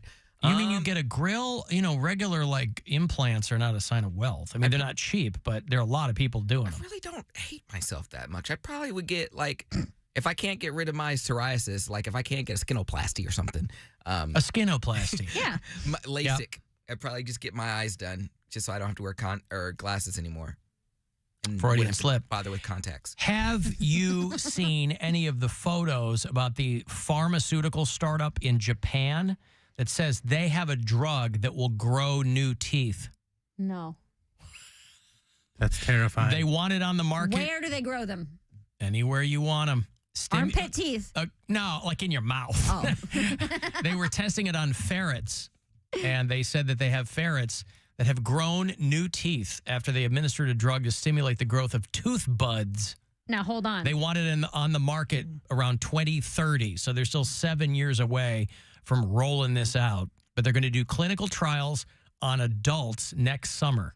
Do the adults also grow ferret teeth? No. Can you imagine if they just grew baby teeth? That's what I'm saying. You get those tiny little sharp ones, yeah. chiclets. But they're new. And But they fresh, are new. And they're white. So white. Most people have tooth buds that have the potential to become a new tooth, although the buds usually do not develop and subsequently disappear. They created a drug that inhibits the protein that suppresses tooth growth. So they've done it in ferrets. They grew new teeth in mice. Imagine as a mouse coming up to you. It's got one of their experiments got a nice Weren't they growing big like old grill. ears and stuff on mice too? Like It'd be like they're growing ears on mice backs, and but it's like when the dog gets the mask on. Yeah. And Jim Carrey, in the mask, his dog Milo falls into the mask. He's got teeth. Missing teeth in a child can affect the development of their jawbone, said one of the Japanese scientists. And we hope that this drug will serve as a key to solving those problems. Now, every drug can be abused, and I can't wait until this is out there or somebody gets like a bargain basement version, because there's always other companies that will rip it off or have their own, there's a billion boner pills out there. High on tooth pills? Just people walking around like growing extra teeth. Just cuz? Just cuz. Oh, you want to talk about a sign of wealth. You want to talk about a flex. Look at all these teeth I got. Come on, What do you have? You only have 32? Dude, I have 58. Look under my tongue. I got 58 teeth. I would grow them on other parts of my body. Yeah. I think this is like your just vagina. No, like my hand, like my palm. Oh, and then I would go to handers. high five people and bite. I like cream pies. With my palm teeth. So no more old fashions for Brian then. He never gets those anyway. Old fashions. Please. Do you remember the guy thing that he wants complimented me on Yeah. from the first segment? We don't need that.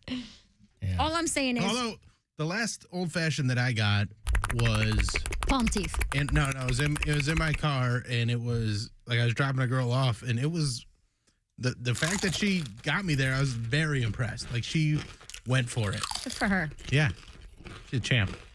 She actually messaged me. Why don't you call her? She's a champ. Is she still willing to talk to you? Yeah. You go, hey, Lady Hand Teeth, what's up? We had a little conversation. I don't think we're in the same place currently. From what she said, I don't think she wants to rekindle anything. She's just doing under the pants hand stuff to you? Yeah. Yeah. Not anymore. I think we're in different places in our lives. I'm in the place where I wanted her hand in my pants, and she's not there. There's a terrifying movie from probably 15, 20 years ago called Teeth. Has anybody ever seen that? Where the girl finds out that she's got teeth in her vagina? Mm-hmm.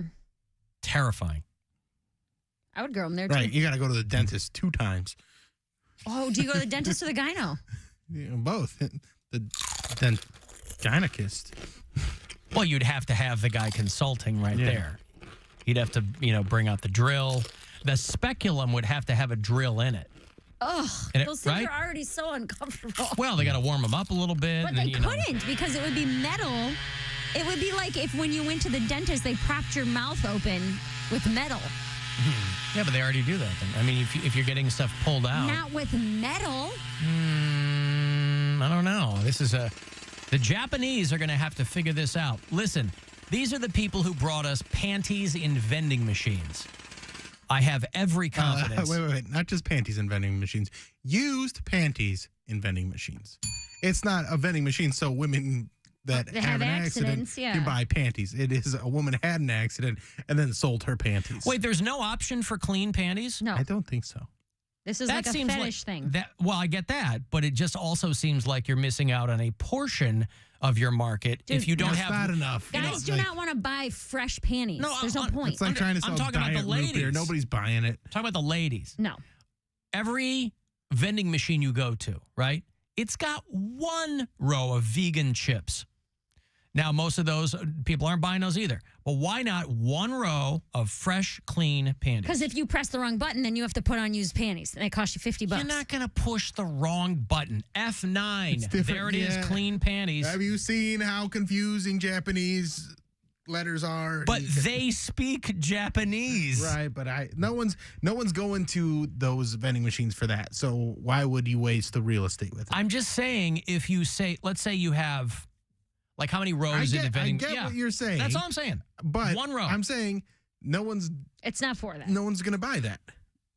Right, but there's only, but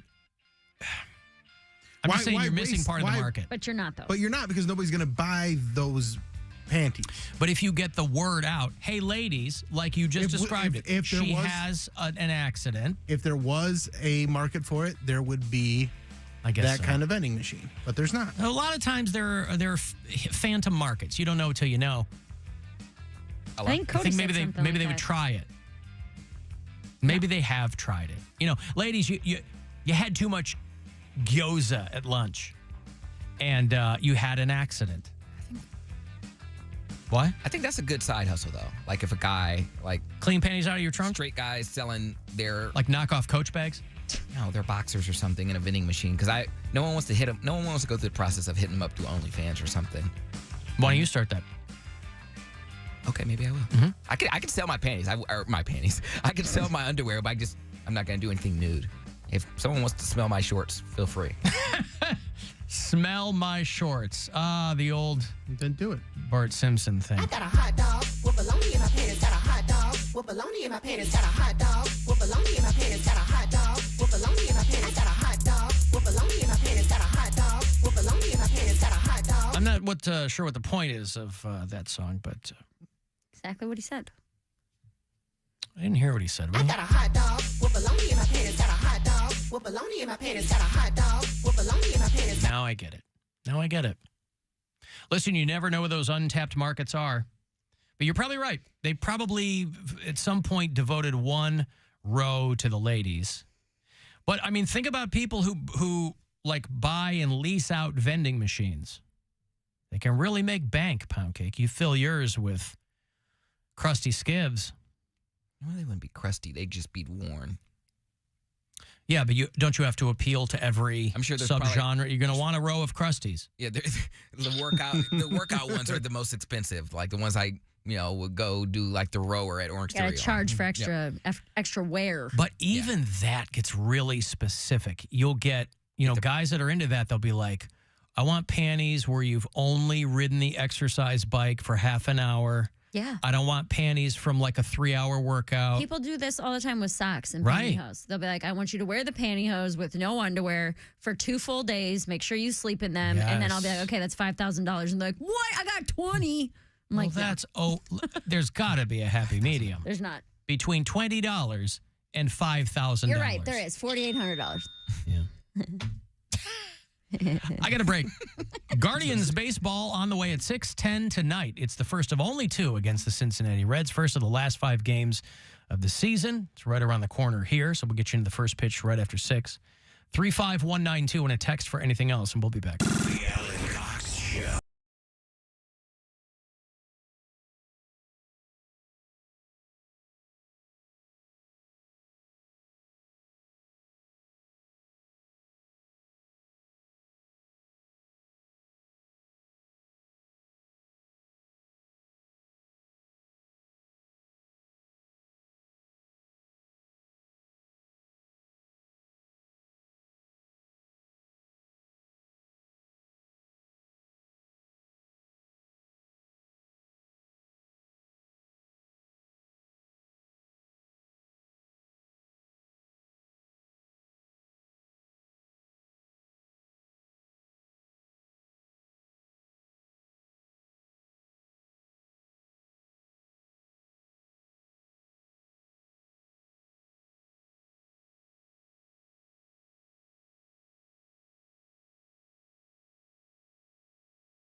Wilson, Harry Jowsey, Barry Williams, Mira Sorvino, and Jamie Lynn Spears. Dancing with the Stars, live tonight at 8 on ABC News 5. This is The Buzzard. from the Barrio Tacos Tequila and Whiskey Studios. The Buzzard. The home of the Buzzard. This is 100.7 WMMS. Cleveland.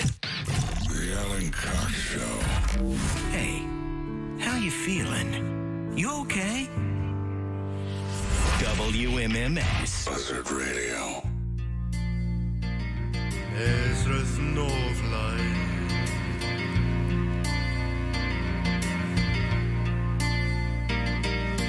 On the calling gray Chicago morning, a pool little baby child is a bone in the ghetto. And his mommy cried. You ever heard the Swedish Elvis? No. Eilert Pilarm? Eilert. Cause if there's one thing that she don't need, it's another hungry mouth of feet in the ghetto. It's like he's never heard Elvis before, but all this guy did was Elvis music. Doesn't look like Elvis, doesn't sound like Elvis. The child need a helping hand. Och helg grew to be an angry young man someday. In the ghetto. Take a look at you and me. Are we too blind to see? Or do we simply turn our head and look another way? This guy sounds like he grew some extra teeth in his mouth, but, well, Swedish Elvis. Good for him. By the way, congratulations, Ohio. You know, I was looking at a thing this morning where they ranked the most popular alcohol by sales by state. And Ohio, far and away from every other state, loves hard seltzer. Ohioans go bananas for the boozy water. They love it. I do enjoy it. Ohio sells hard seltzers at 160% over the U.S. average. Damn. Ohio also loves whiskey. But the hard seltzer, it's a state full of sorority girls. There's a lot of colleges here, though. A lot of colleges. There's a ton of colleges in and they're Ohio. all party schools, most of them. Yeah, there's a lot of colleges in every state. I No, wonder there's why. not. Yeah, there are. I wonder why. Because the men in Ohio are not afraid to show their softer side and drink Is that what it hard is? seltzer. Yeah, you like Claws by Law, don't you? Yeah, I don't mind a claw. They're at the, I don't mind. I like a hard seltzer. Mm-hmm. I'll drink a beer too, but I don't. I don't feel emasculated. No, the way I think some dudes do. I Like, think I that's can't silly, drink that." but it's yeah. it's the silliest thing. Right. It's about getting wasted. It's not about what. It's about the dumb things you do when you are finally drunk. Let's get wasted, guys. But can you get wasted on those? It takes like Yes. 30. I was No, going to it doesn't say. take 30. For you, maybe. But it takes a lot. Like, Yeah, again. you're going to have to have like 5 or 6. Yeah, you can get. I mean, it's like getting drunk off a beer. It's like 5%. But isn't it more expensive than beer? Some places, yeah. That's what I'm saying. Like, price point, it seems like it would be more expensive to get hammered off of seltzer. But it's lower But now carbs every- and calories. Oh, is that what it is? Yeah. That's the hook? Because Well, everybody's. also doesn't make you feel bloated like beer. Like beer. Hydrates, too. But everybody makes one now, too. Yeah. Right? Truly and White Claw kind of had its own up for a while, but now everybody makes. There's a million of them Yeah. now. Like the companies that make juice, now they're just making boozy juice, right? There's, like Simply Apple Seltzer and all that. Yep. Those So- are not bad either. Ohio is number 6 of states with the most colleges, with 111. What's the most? California? Texas has 299. Well, California has like 700 colleges. No, So California has 255. California is number 2 to Texas. Based most on colleges by state. worldatlas.com. California, what are you looking at? Worldatlas.com? What states have the most colleges? California, 644. New York, Texas, Florida, Pennsylvania, Ohio with 270 colleges. Where the hell? Maybe this is old. Maybe this is old. I don't know. Anyway, so, yeah, okay, a lot of colleges. I mean, top 10. That's what I'm saying. Yeah. colleges On in the both next- of those is top 10. But I wonder why Ohio and the seltzers. Well, California has wine. Texas has beer. Right, but they have a lot of vineyards in California. That's what I mean. So people are probably drinking wine more there. We have a lot of beer birds in Ohio, right? Well, in what are they but called? also Oh, breweries. Beer birds. legal marijuana plays into it too. So You get the munchies because of seltzer? no, in They'd rather get California, high there's than more people drunk. getting high than drunk. It's healthier. Cottonmouth? They need to hydrate? Cottonmouth. No, they're not correlated. We're saying that they don't have as many seltzers. Huh. They're not Okay. drinking as much alcohol overall. Got you. But yeah, people like it. I mean, breweries keep closing in Cleveland. Another one in Ohio City shut I'm down. telling you, man, that craft beer, maybe Bubble I'm wrong. is bursting. It It's burst. bursting, The yeah. bubble burst, definitely. Is it on the decline, though? I feel like Well, I less think- and less people are drinking. I think there's a lot of places. COVID didn't help at all, but I think a lot of places expanded too quickly, or they cashed out and sold to one of the big companies, and then that company just sold them off for parts. The place where that brewery was, though, that was where Bounce used to be. I say bring Bounce back. Right there at 25th and whatchamacallit? That building. By the projects? I mean, yeah, but that building was Bounce. Yeah, North High Brewing in Ohio City shut down. So here's what I'll say. As a sober person, I've been sober for over 4 years. Oh, good for you. Yes. Listen. Oh, good for you. The Actually, amount, good for you. The amount of places from even 2019, when I got sober, to now, in the last 4 years, that are offering a full non-alcoholic menu, where there's like they're carrying 3 or 4 different kinds of NA beer, and they're doing mocktails, and these are things that are on their menu, not just like, oh, we can mix some juices together for you. Like, Yeah, because there's you a were whole keeping those places movement. in business. But it's not just They, me. I'm they saying. had to. They're either shutting down or Oh, they you're had to saying offer. since I quit drinking? Yes. Maybe. But I'm saying that non-alcoholic, like, people are trying to cut back on drinking. It is a thing because non-alcoholic beer sales are, like, higher than they've ever been because people aren't trying to get hammered all the time. Where it's like, you know what? If I'm going to a cookout and I want to have 1 or 2 beers, let me try this NA. Or It they tastes just- exactly the same. Or they just realize that beer's nasty AF, and they're like, we can get drunk for quicker, less calories by not drinking beer. I mean, yeah. I'm just saying. I feel like in the last 4 years, there's been a huge uptick in the availability and selection of non-alcoholic beverages at places. Well, a few weekends ago, I bartended at a charity event, and a lot of people asked if we had any NA. We were just doing, me and a buddy of mine, we were doing beer and wine and White Claws. And so it was super simple, Yeah. but a lot of people asked if we had any NA. And I was like, no, sorry. Don't. I would say most places have at least one offering. Usually, even if it's like O'Doul's. I said, be a man and drink a beer. Relapse. Well, no, they got something else. No, It I wasn't like they were, yeah, but they did. A lot of people did ask. Yeah, Bounce was still open when we lived in Ohio City. God, that was just, it was my first It was gay- fun. I mean, what? Please, anyone could enjoy You know what, though? It's a double-edged sword because a lot of gay bars close because it's not so taboo anymore.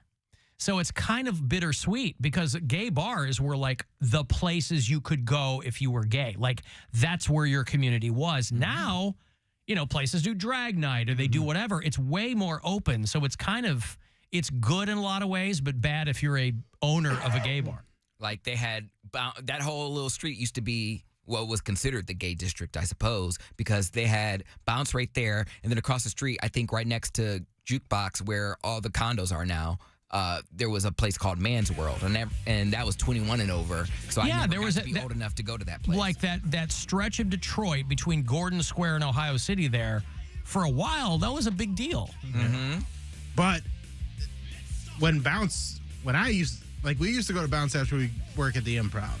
Like that was my buddy's wife would go there and make out with chicks, and then and that's just where we'd hang out. We'd watch the drag show.